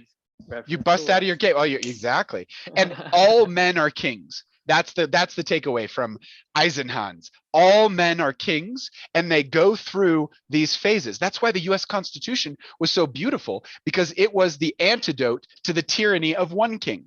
It was like, we're all going to be kings. We're going to be kings of our own fucking house. It was a new decentralized king. Bang, bang. King from inside, not king from outside. King, with a bunch of layers. You were so you were saying that you had you discovered a fear inside yourself. Dude, tell me about your fears. Well, I was just like appreciating the conversation that I was having, and then thinking about, like at least the level of like rawness that it had, and then thinking about like figures like who have audiences and other people listening to them, talking about the struggles that they face, surrounding other people's opinions. And so my fear was, I don't want to feel that I don't want to feel it at Yeah, all, which is dude. my underlying driver that drives my laziness and procrastination, is my underlying desire to not feel the discomfort of the aims that I have. In Iron Hans, Which is crazy. dude, in Iron Hans, the prince goes and apprentices with Iron Hans, the Iron John, the Iron Man. And the first thing the Iron Man does is teaches him a trade. Once he has the trade, he can go back into the city. And so he goes to the aid of his father, or the king of this kingdom, and he wins the war for him. He's the decisive factor in it. All of this cool shit that the prince gets from being with the wild man, he then takes and he uses it to conquer warrior. He also then takes it, then Iron Hans puts him in an all red suit of armor and like a horse that like is kind of like to match. Right. And then he sends him into the city. He goes into the city for the festival, and he then wins it, and he wins it by catching this golden apple that the princess throws. And so he has this golden apple. And he doesn't really give a shit about the golden apple. He goes back 3 days in a row and he gets 3 golden apples. Anytime there's a three repetition, crack, crack, crack, that's initiation, that's ritual. That is the intentional structuring of an experience through time for the purpose of initiation. So the message of the story on one level is initiation, true initiation into malehood, happens from apprenticing oneself to the wild energy in whatever way it appears, and then gathering what's useful from that. And that is the actual value, the energy that you then take into the citadel, you take into the city, and you use it to win the game. You use it to win the hand of the maiden, and then you go back. And he sends him in day 1, he has red armor and a red horse, white armor and a white horse, and then black armor and a black horse. These are the three, these are the 3 big times that everybody will go through. And why will everybody go through them? Because we have a body, and a body has a youth, it has a middle age, and it has an elderhood.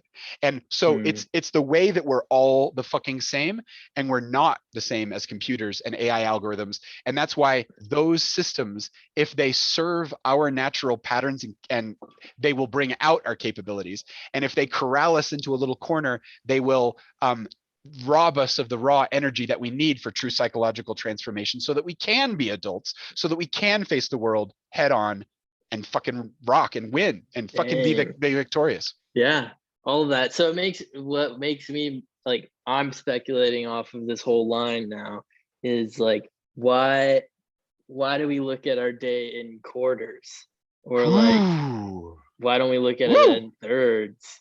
oh yeah, totally fucking Lee. You know what, I'm drawing that out. A quarter is like a circle like this, and then a triangle is like this. What's a 1? Or what's even a 2? You looked at, is it just a single line? Yeah. Or even if you just split a circle into thirds, like we're talking about cycles and loops here essentially, and the cadence of the 3 is just a breakdown of a cycle and a loop, or a loop. And so how do you divide it? How do you divide it into perfect thirds? I'm going to figure that out. Do you go, I mean, I can have to eyeball it, dude. But do you give yourself a center point? A center point is pretty. Yeah, you definitely need a center point. Start with a center point. I mean that's then a line. Yeah, it's the Mercedes. Exactly. It's not quite even, but it's exactly. That's where you want to get to. Right, something in there. Yeah, something in there. You have to create, and it's the adjustment of that upside down Y, or it looks like an upside down Y because it's not perfectly balanced. Y chromosome, bitches. Y chromosome. An extra. Dude, there is shit that only happens, brother. There is shit that only happens on a Y chromosome. And when I did my DNA, my 23andMe, and I saw the SNPs on my Y chromosome, they were the same mutations as occurred to this guy named Neil of the 9 Hostages. He is my distant blood relative. Neil of the Nine Hostages was an Irish warlord, and he was famous for war and taking prisoners, hostages, and making babies. One fifth of all Irish men in certain parts of Ireland carry this gene, and I have this gene, which means that there was this crazy motherfucker who knocked up my great grandma on one side of the family, and she had a son which carried the Y, and he had a son which carried the Y, and he had a son which was me. Or one more. Maybe I was one more down there. But it was so bad to be Irish at that time. The Irish were so discriminated against that he said he was Welsh. Like there were smart people at like Harvard that were like, yeah, here's the hierarchy of cool people. Obviously, they put themselves at the top because that's how you start a fucking hierarchy if you're making it, right? Yeah. All the white Anglo-Saxon unless Protestants. you're retarded. Unless you're retarded. Unless you're a communist. And they've got that at one side. And then they bring it down. And then they had all kinds of people. They had black people, and then they had the Irish. And they were like, the Irish are like the white black people because they like to dance and they like to play music and they like to hang out with black people, which makes them the worst of all, which is crazy because what that basically says is that, you know, later on when the Irish people were stereotypically racist, which they were in certain parts of the world, that was an adapted trait. You can just choose this shit. You can turn it off, you can turn it on. And, you know, in any event, Neil of the Nine Hostages was this crazy guy, and he grabbed this when he made war against England. He grabbed this one dude, and when he let that dude go, that was St. Patrick, and that was the guy who went back to I think it was St. Patrick. Maybe these time frames are off. They're kind of off in my imagination, but anyway, that was the story. That was the story that they tell Irish children. So anyway, getting my DNA analyzed was really fucking cool. Also, the other side, my maternal side, has a mutation on it. And this mutation was also found in St. Luke. So that Bible, the fourth of the New Testament, the book of Luke, is a blood relative of me.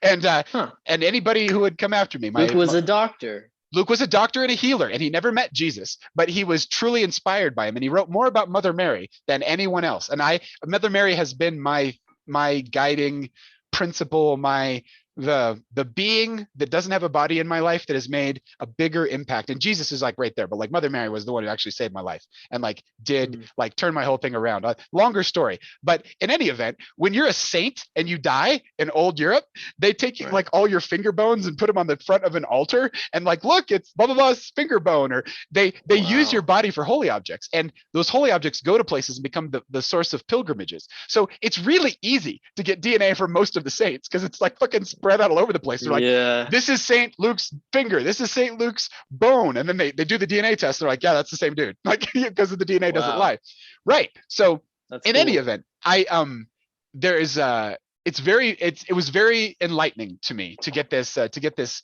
analysis done of my DNA because it opened a lot of doors. And you know what's so funny is it was completely fucked up and illegal to knock up a lady and run, which is like great grandfather, whatever the fuck, this Irish guy who came over. And so they never told that story. It was like a vague rumor. What we did have was a PDF on that side of the family that went back 1,200 years to Germany, where my family was farmers, essentially. We lived on this one farm for almost 1,200 years. And then we got kicked off in the 1940s, because the German-speaking Nazis rolled in, and we lived in a country called Bohemia, and they gave our shit to the Austrians. And it's a big thing over there still, this whole process. But my people were like, see you later, motherfuckers. And they crashed in Iowa, and they started farming again. And that's where this line of my family comes from. Anyway, 1,200 year history, and all I have to do is go back 2 or 3 generations, and it's complete fiction. This person was not the father of this person. There was this other guy who came into town, and then some sweet guy who married this knocked up chick, and they got over their shit and whatever the fuck. It's like whatever, who knows? Yeah. But fears. Yeah. Like, okay, so a fear exists in the subconscious. Many times we're not aware of it, right? It's just in there, a collective subconscious, right? If enough people have fears in the collective subconscious, it becomes a group collective fear, right? It becomes a problem we all have to work on together. And because it has gravity in the psyche, we will always create its projection out here. So we will fight imaginary versions of it without seeing what the real thing is. Yeah. Because and because we basically can't tell the we think we're doing it, but we should really be doing this, right?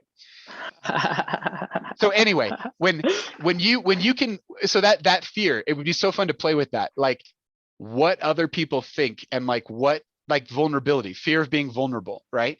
Because it's insanely, it's a deep core fear of all humans, that we're vulnerable. We don't want to be vulnerable. We want to be connected to life. We want to be connected to support systems. We want to be connected to all the stuff that's going to, you know, support us and provide us with what we need, you know?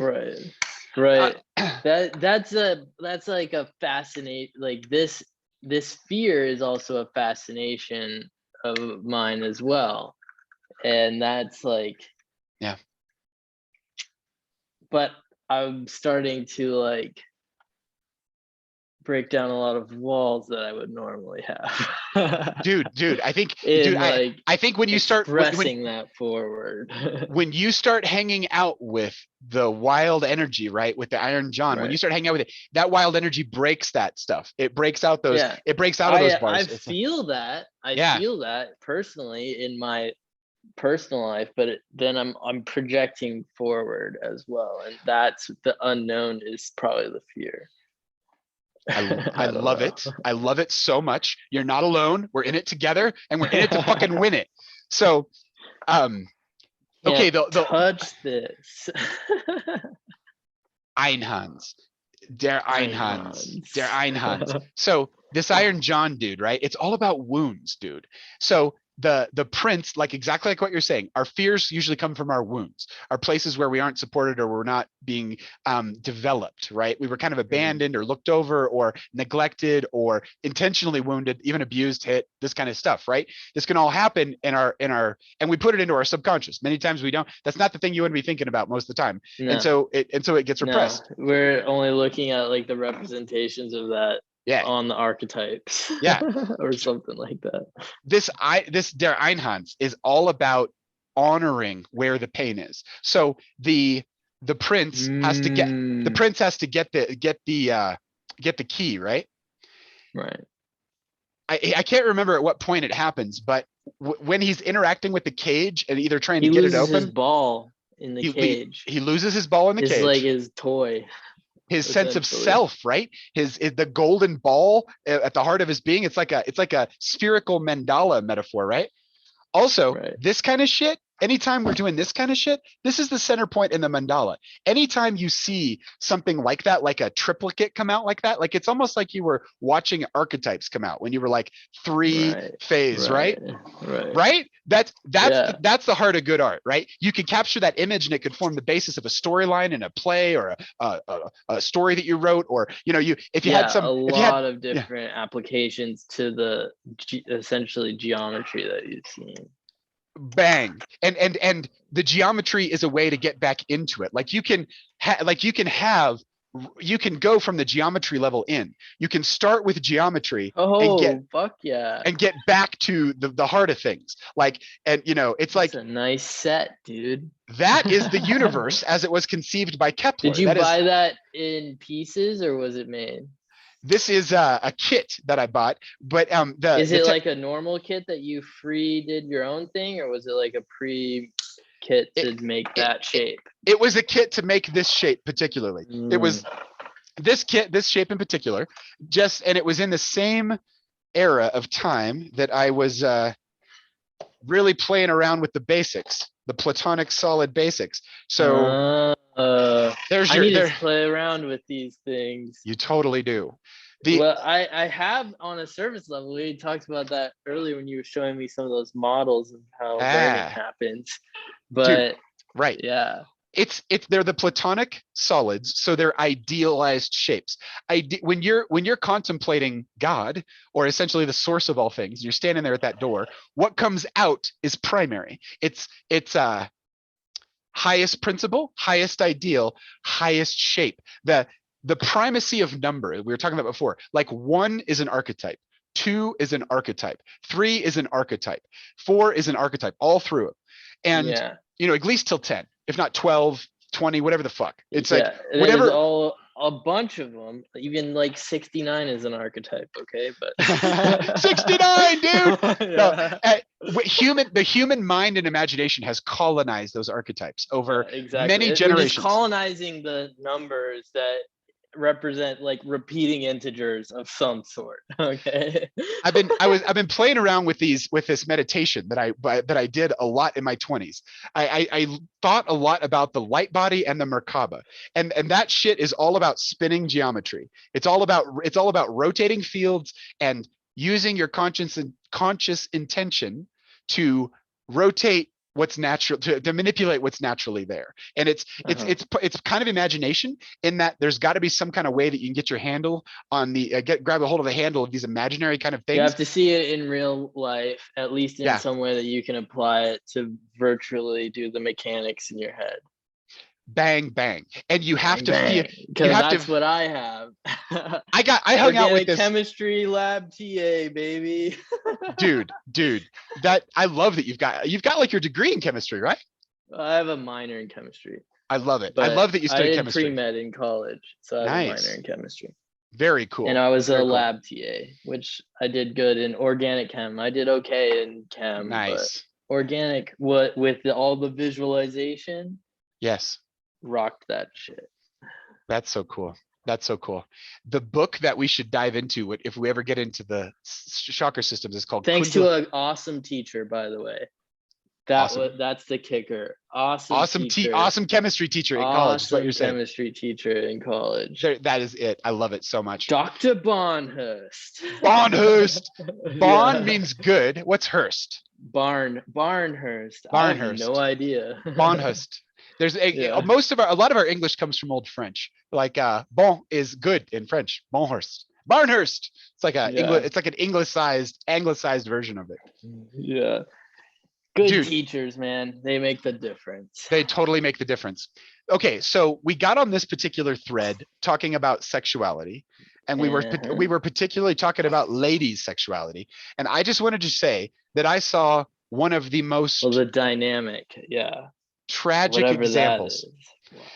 Okay, so I recently got into what tragic. I saw the perfect negative counterpoint that makes this point that you were kind of alluding to. We were talking about a little bit about the importance of the sacredness of sex, the sacredness of one's own attention and energy, the need to be chaste and pure and contain that at some level in the kingdom. The king has to step in and say this and no more. And then there's a code of honor. The king has to decide something. I was thinking about that in a totally different way in my subconscious filter.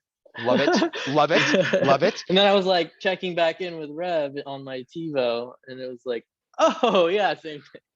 Dude. The king. These archetypes are very powerful, dude. That's my point. They're extremely, you're right. It's like plutonium. It's like, they have to wear those big gloves to handle plutonium.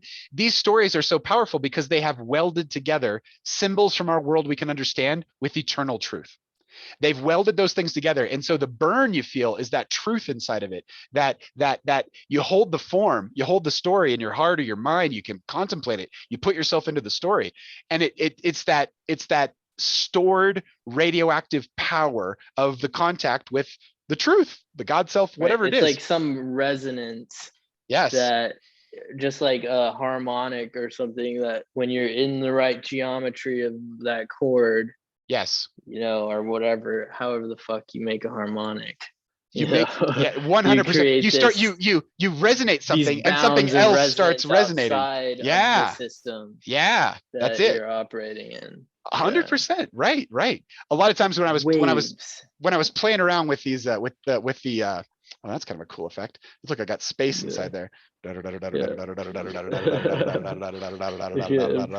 can drag around. Oh, it's so cool! So freaking cool! So cool! This is a SpaceX launch from a couple weeks ago. Isn't this a cool picture? Right. This is a 2 weeks ago. Yeah, something like awesome. not too long ago. They put out the most beautiful images and they just put them on their Flickr account. I'm gonna put the Flickr account link for SpaceX in your thing. In our library, Flickr account, SpaceX. That's the physical. All right, dude. We're approaching where there are two types of adventures in this world now.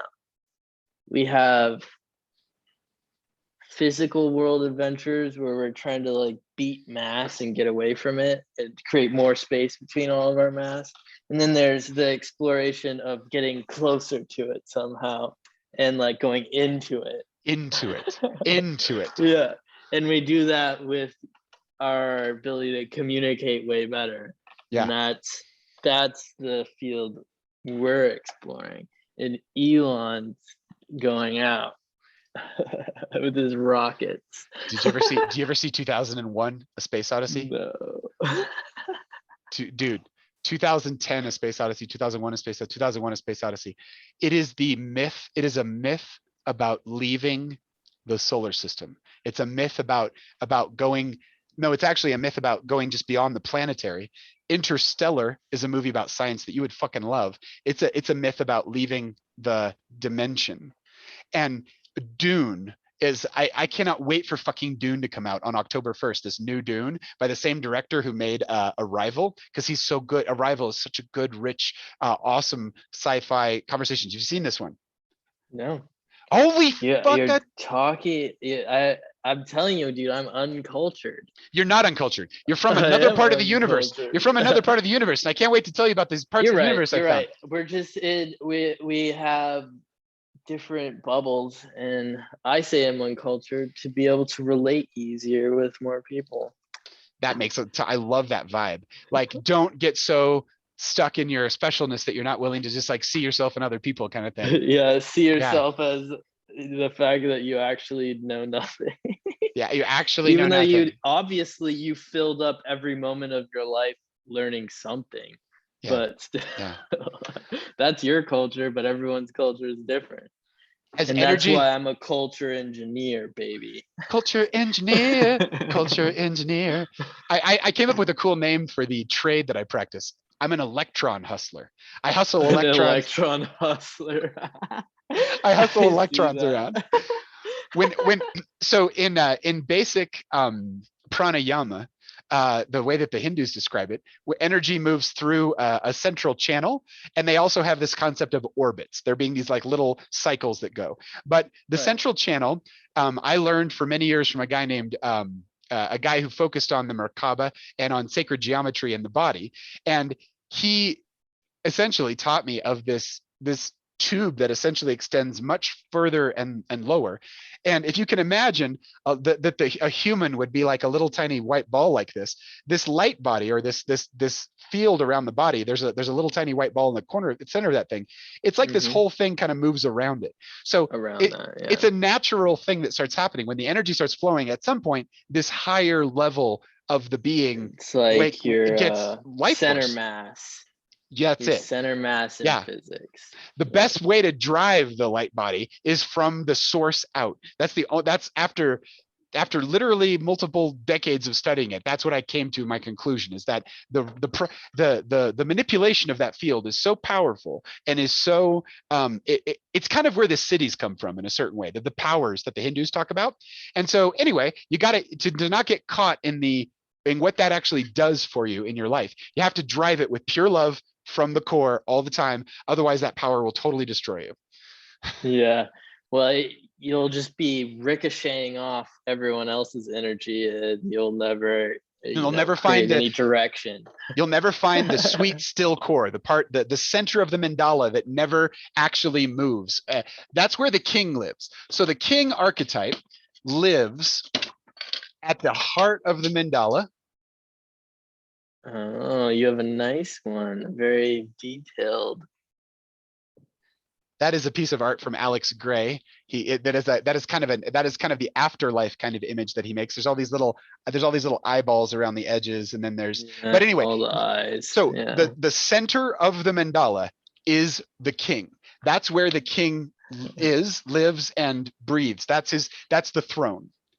And it's the same in the light body. I'm just going to throw this out there. I know we have no context for this, but like if you can get the light body kind of zhuzhed up a little bit, a little filled with life, you can essentially seat God at the heart of at the center of your altar of love in your heart.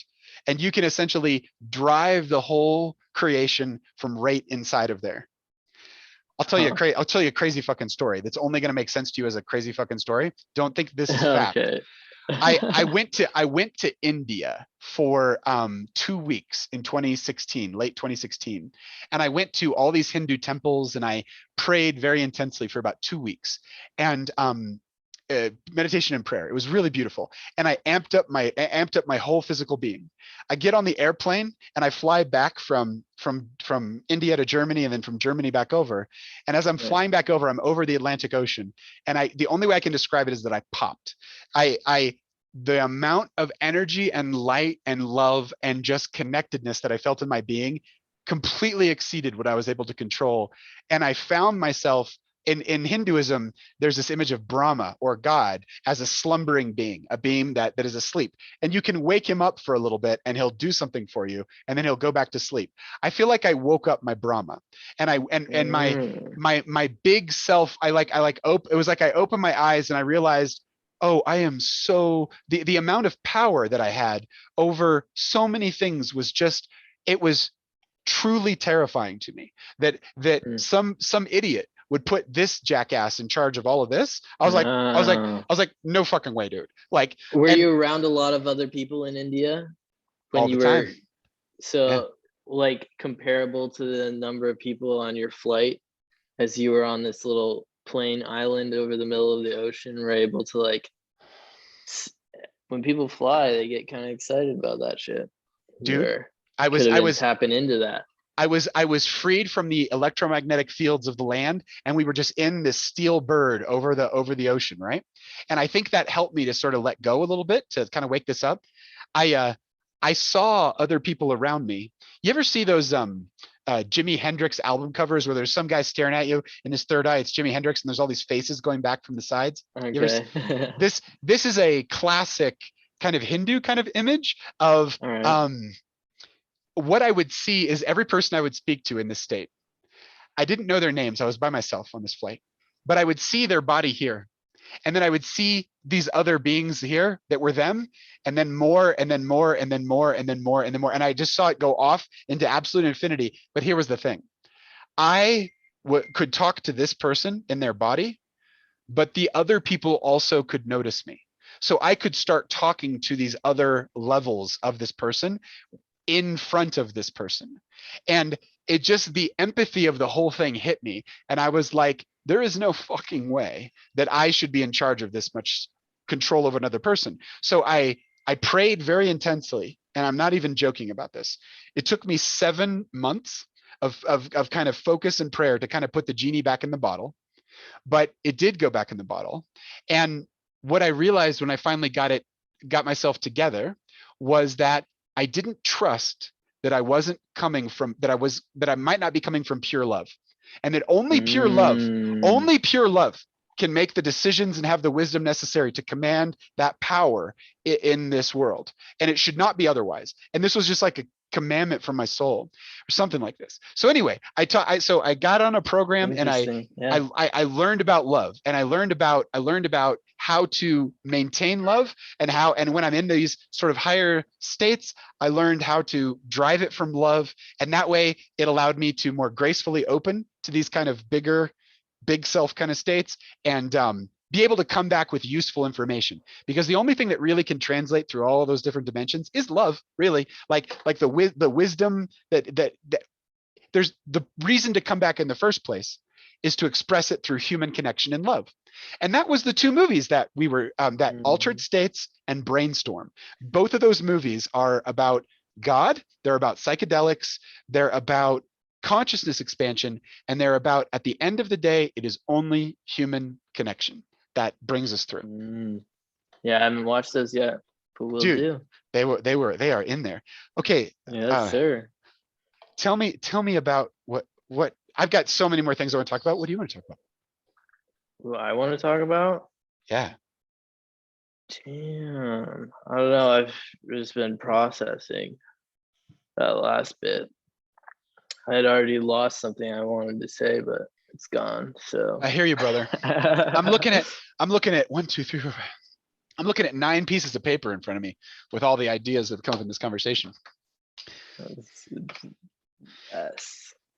dude. I do the Okay, same thing, but I just listen to it afterwards. I know. I cannot take note. Like, you've seen me, I can tell you've watched me take notes, and Yeah. you've even like, and you like bookmark it almost for me in a different direction, but then I'm like already doing, and that's just me thinking I need to take notes.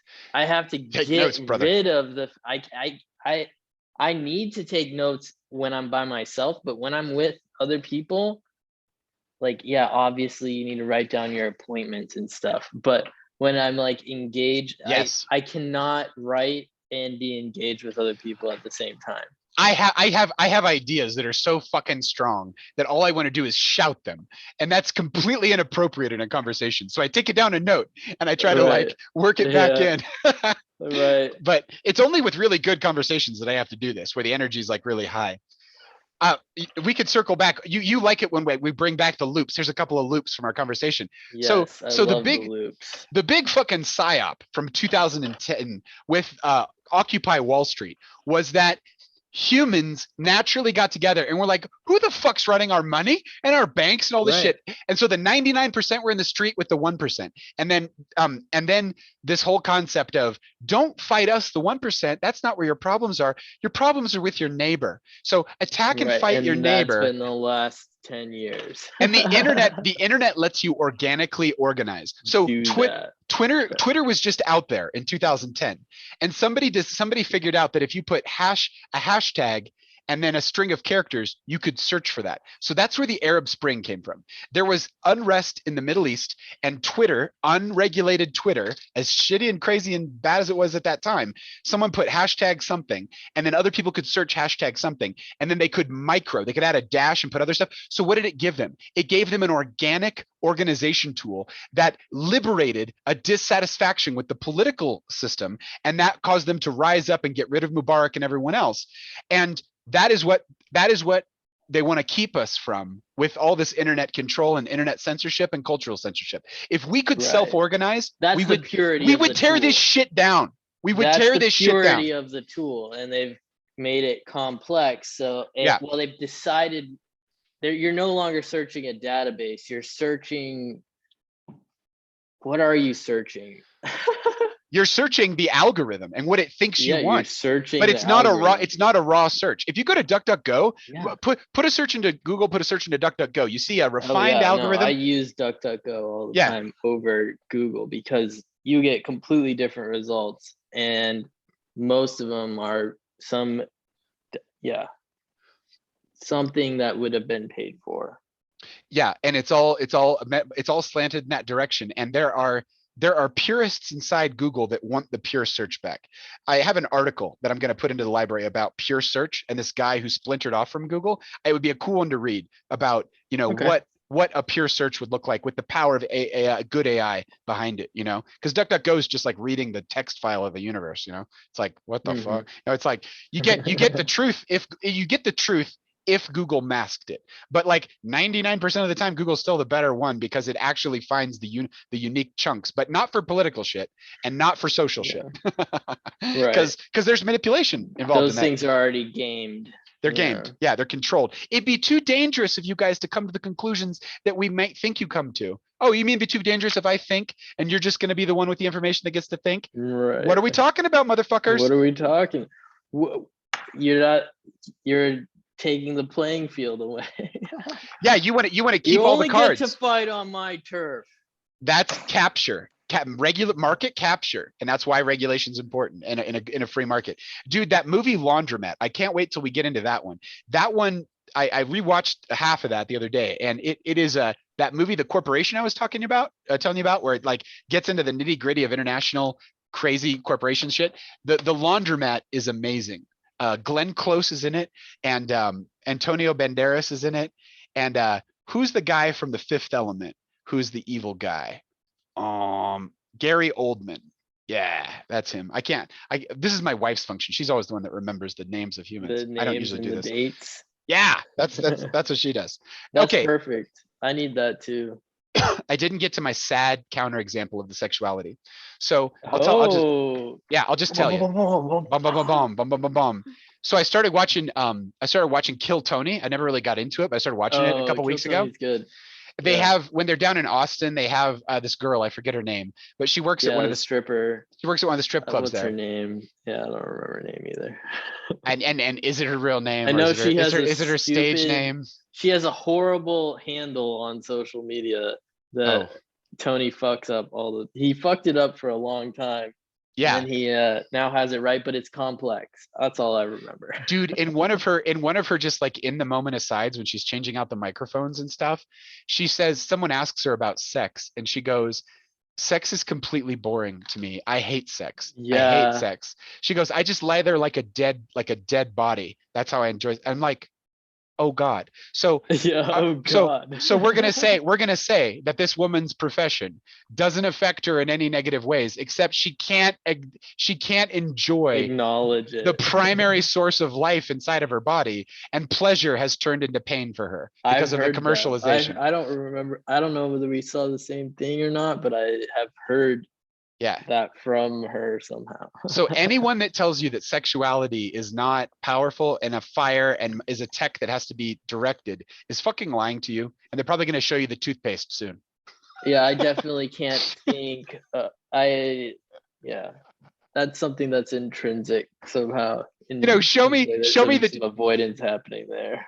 Show me the toothpaste might make a great t-shirt. Show me the toothpaste is kind of like, the red pill, blue pill. Do you take the blue pill? Do you go back to sleep? Like the blue pill is show me the toothpaste. Toothpastes are a hack anyway, too. That makes it even another layer better. You mean you don't really need toothpaste or something? Or what? Dentistry is a marketing operation. Just think about their biggest. That's too funny. If you said cosmetic dentistry, I'm with you 100%, but please 100%, continue. Yes, you're right. There's a lot of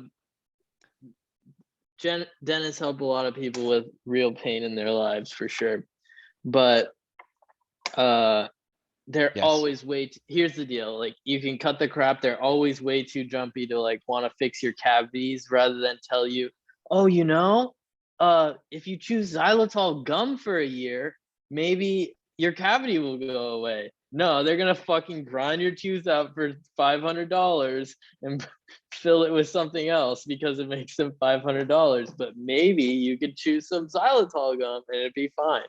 And got me. I learned about that just too late. I didn't have any cavities ever in my life until I was like 23 or 24. It was 24. Wow. I have first cavities filled last fall, I think. Crazy. Last summer. And I learned about this xylitol gum from it's kind of a sweet gum, but it doesn't actually have any sugar in it. It's the xylitol is somehow I don't know what it is. They add it to some other things as well. Do you ever see these little tea tree sticks? I have some of those in my car. Yes. I haven't had cavities, dude. I haven't had cavities for years, and I'm a type 1 diabetic, and so I am always giving myself glucose in the form of little Smarties. So I am coating my teeth in glucose. It's a good choice. It's dextrose, which is a kind of glucose. You basically need a sugar that your body doesn't need to break down. It's a simple sugar. Yeah. Super simple sugar, which is exactly what bacteria eat. Because it's super easy to use.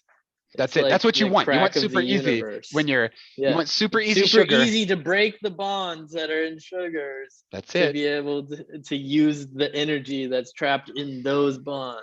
We live in a giant plant conspiracy. All these plants are conspiring to get their seeds moved. They're conspiring to get their seeds moved around by giving us these sweet nectars to expand your mind. Or everything's your fucking tool, man. Fucking put your pants on and let's fucking hack this shit.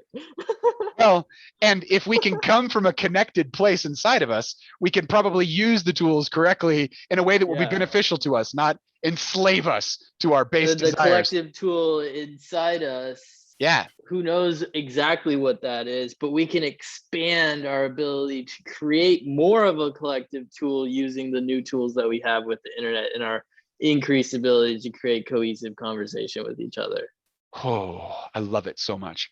You know, that Kundalini Awakening book about the chakra system, that is where I first got, that's where I got my start around energy and just like feeling things.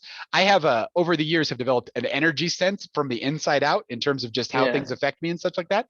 When I think of someone like a stripper and I think of what they're doing, they are making their bodies a target for a lot of raw sexual energy from men and women, right? But it's all being psychically projected on them.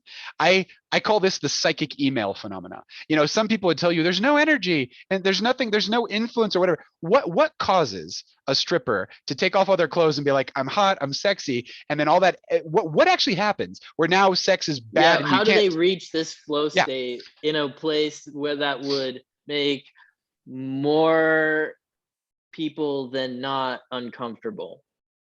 and like no one sets out in life and is like, you know what I want to do? I want to pursue a career that's going to make me hate sex. Like that's just so like really like That's what I want.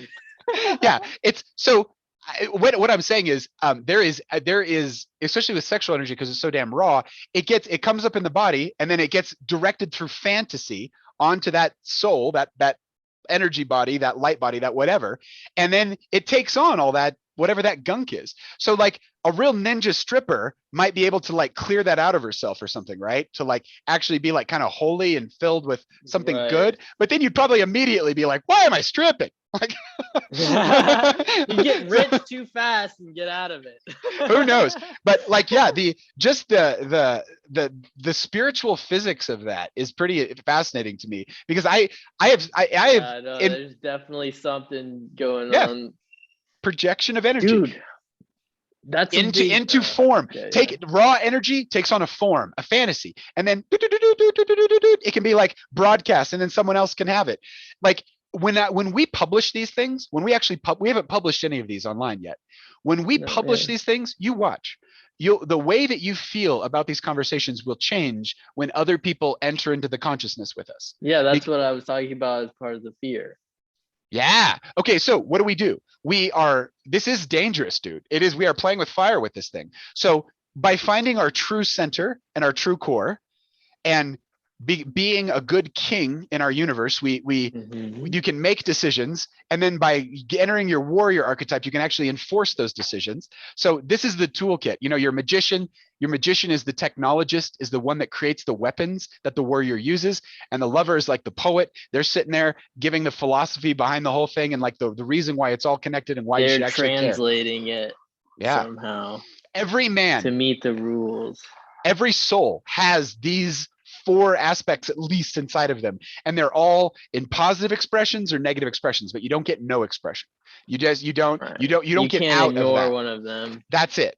Bang bang. Or you mean you can, but it's gonna be a disease, sleepy, nasty form of it. You turn yourself into a chaos engine, not a curiosity engine. Totally. And so maybe it's our job to fill up with as much good light and positive energy and as we can, and communicate from that place, make art from that place. Yes. Hey, do you know how dentistry, do you know how modern dentistry got started? I'm gonna have to start with no. Maybe I do, but nitrous oxide, laughing gas. This guy isolated nitrous oxide and he started breathing it, and he took copious notes. I forget his name, but it was in this book I read about the history of Steve-O. That's so funny. That's so funny. He would hang around with his friends and they would have laughing gas parties where they would say, we inhaled great volumes of 20 bags or more of and they would get into like this crazy place. But yeah, nitrous oxide is just, it's the same thing you get with the bends when you go down deep in the ocean. You get nitrogen in your brain essentially. And so they discovered it, and it was a total consciousness altering technology. You have nitrogen in your brain all the time since the atmosphere is made up of mostly nitrogen. But nitrous oxide get even more. Well, Nitrous You oxide get something different. Yeah. is N2O. So the N2O, nitrogen, I know. the nitrogen's bonded to the oxygen, and that's what brings it across the blood-brain barrier. So It's that a oxygen, more reactive oxygen than you would have with water, essentially. exactly. But that's how they discovered the anesthesia necessary to do dentistry work. So before that, people just had shitty teeth and they were in pain all the time. But now they could give them nitrous oxide, and the whole thing about surgery came from that. And they were partying like animals with it when they first discovered it. Like, Yeah, just like doctors when they started messing with coke. dude, and Sigmund Freud was like, "Ugh!" Like Yeah. psychotherapy. Like, Yeah. Dude, like, that's a thing. Like, all these drugs have their certain, things it's that they're good at helping with. it looks like a shamanic discovery process to me. Go into an altered state of consciousness, come back with a useful insight, apply the insight without the drug, and now you got And then psychotherapy. what applications by classification of drug Yeah. are beneficial to that whatever the pharmacology of that drug is on your biochemistry. One day we will read or explore the what the Dormouse saw, the psychedelic history of the invention of the personal computer. It's a great set of stories about the people who invented the personal computer, the cell phone, all of it. LSD. That is from Steve Jobs' lips, but it was true of that whole part. It was true of that whole culture, that whole part of the world. And so, yeah, the reason we are talking on a computer at all is because of LSD, and it would not be so without LSD. We're talking on a MacBook Pro right here, so. Which was extra LSD. Thank you, Steve. Yeah, Steve. Thank you, Acid. And Steve only kept one audiobook on his iPod. Do you know what that audiobook was? Oh God. I feel I've listened to his like 26-hour biography audiobook. Autobiography of a Yogi. Paramahansa Yogananda's book. That's the only book you fucking kept on Really? that shit. It's going into the fucking library. Dude, it's the best. Paramahansa Yogananda was the technologist that brought the technology of Kriya Yoga to the West, which is how any Western Christian can learn how to have a direct face-to-face conversation and experience of God for themselves. That is the point of Kriya Yoga. It's the the highest union of God tech, and it or at least it works really good. And the people who practice a lot of it have this holy glow about them in terms of the divine, and you just can feel the shit in them. It feels good. We'll have to explore such things. Woo! Okay, which way you want to go? Do you want to go conspiracy, or do you want to go teaching, or do you want to go? I want to go teaching. I think conspiracy would be salty, but I care way more about teaching. Earlier, I said about how I was talking about Joe Rogan's intelligence. When I first came across Joe Rogan in 2010, he was totally confused about the nature of the internet, and he kept saying these things for like 4 or 5 years. Like he would literally say, "I can never understand how the internet works." And I was like, dude, if I could get you in a room for long enough with enough weed, I could easily break it down to the point where you could explain it to another human and actually know what you're talking about. Right. For like 5 years, I taught for several years, I taught a science GED course, and that's exactly what you got to teach in science GED. How you go from the Big Bang to talk to 10 trillion cells and talking monkeys. Like, how do you get from here to there? That sounds like a class that they should offer first year of college, not for a GED. Everywhere. My version of it, I call it physics for mystics, because it's much more with the artistic brush that I kind of paint the physics kind of concepts. But that is what my students, when I was teaching, cared the most about. They actually cared. The big reason why so many of them were there is because they were actually interested in how to live life. They were actually interested in how to solve their regular ass problems. And so that is like real teaching, is like connecting the absolutely mundane to the absolutely holy and infinite, like the Platonic ideal all the way down to what are we going to say next? Like, I think that's the true science. I think that's the true art. That's the Tao, right? That's what the Chinese call the Tao Te Ching. Yeah, I need to learn more about these things, dude. I'm still building frameworks. We were talking earlier about children. We're talking about kids and how they learn. And we were also talking a little bit about trauma related to this. But when you are about 2 years old, there's a part of your brain that comes online, and if you put a little kid in an EEG, you can measure the frequency of their brain waves. They're in this theta state of consciousness. Theta state of consciousness is the same state of consciousness you get into when you dream.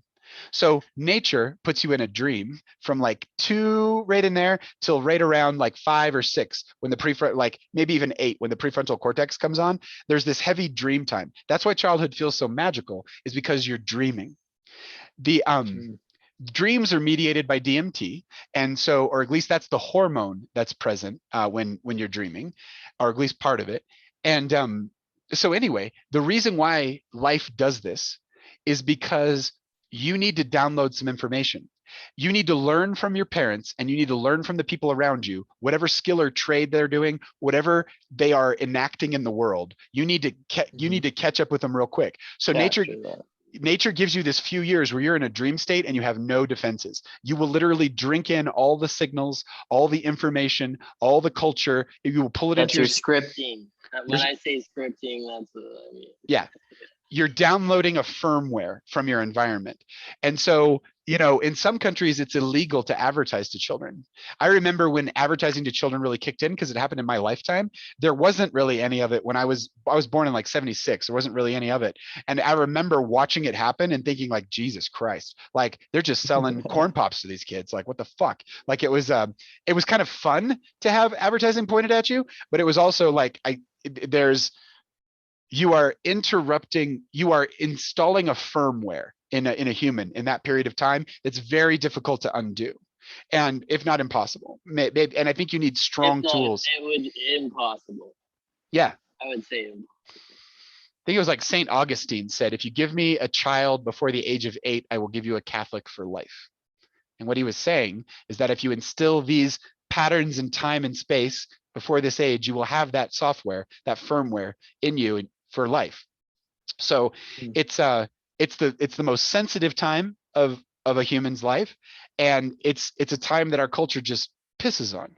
Like if we wanted to make a good world, protect that in every living being. Protect that time and fill it with holy good shit, and you're going to get a holy good world. Family is so important because it allows that time to be protected. Totally. And if the family structure isn't there, then it's like everybody's too busy. Fucking get on the bus, kid, to get out of here. And then the state raises your kids. The state raises your kids, which is a tragedy. The state and media raises your kids. Think about those animals. Essentially, the majority of all the kids since the internet have experienced that, because not only have the parents been captivated, but now there's all this content for kids as well. Yeah, absolutely. Yeah. And we big suck. That's right. We don't know the effects of it. And what we really crave that technology is hijacking is a true connection to the people around us, right? Your job is to kind of follow your dad around and do the shit he does, right? Yeah. Yeah. So Joseph Campbell, universal truth inside, clothed in local customs and materials and art, makes a myth. The myth doesn't survive unless it gets enacted in time. So it has to become part of a lived process, and that's why we remember it. So that the lived process and the ritual in time is a way to hack into the story system inside, right? So so you just said right now how to create a myth inside of a system based on a story that is enacted inside the system. Joseph Campbell's laying down the source code in 1972. I'm reading all his stuff. It's fucking amazing. And dude, here, watch those things. I say we do an experiment, that you and I do an experiment, and this is going to be the 420 experiment. We're going to get you into a state that's legal, or come to Colorado, and we'll do this in person with some other friends. But we can start it online, but we should really do the Tocorio 420 experience with a timed edible and like a flight plan. Yeah, I think it would be our chance to enact a ritual, and we get to see and we get to design it together. We get to fill it with our own stuff. It's like a new Mythy structure, and we just build it. I've got some ideas, but I also, everybody who participates in it will create it together. It's like a circus tent that self-inflates based on who shows up. And this is a project. It's an experiment. It's an art project. It's also going to be super fucking fun. And I think what's going to happen, brother, is we're going to take this thing that we've got going right now, and we've been running like a 12-volt battery. We're going to put like 600 pounds of pure lithium ion in this trunk and just crack. Like, it's just going to be unbelievably cool. We'll be able to get really deep on something. We'll get really deep on something. Bang the gong that much harder. Absolutement.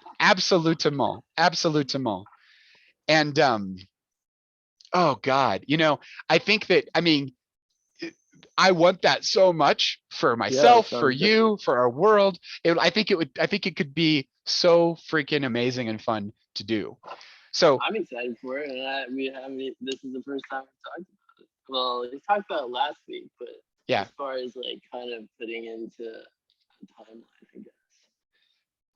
Yeah, the thing about the Joe Rogan and the internet is, the truth is you can actually learn anything.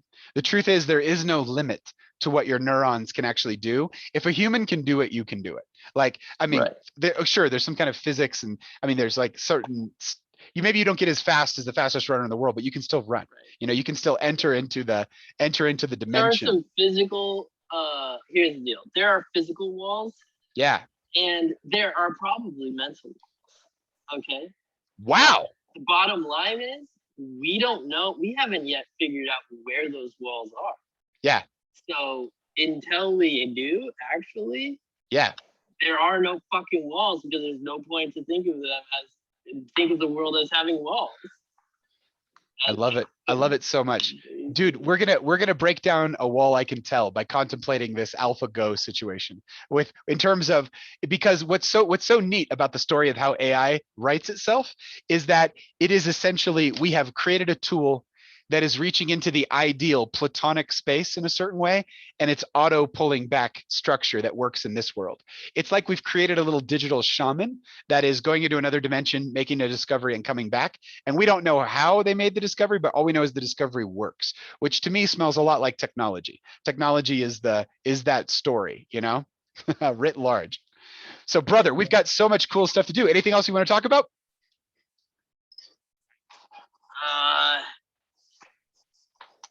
Dude, we've been going for a while. I think this is a good wrap. This is a great wrap. I've enjoyed this discussion with you.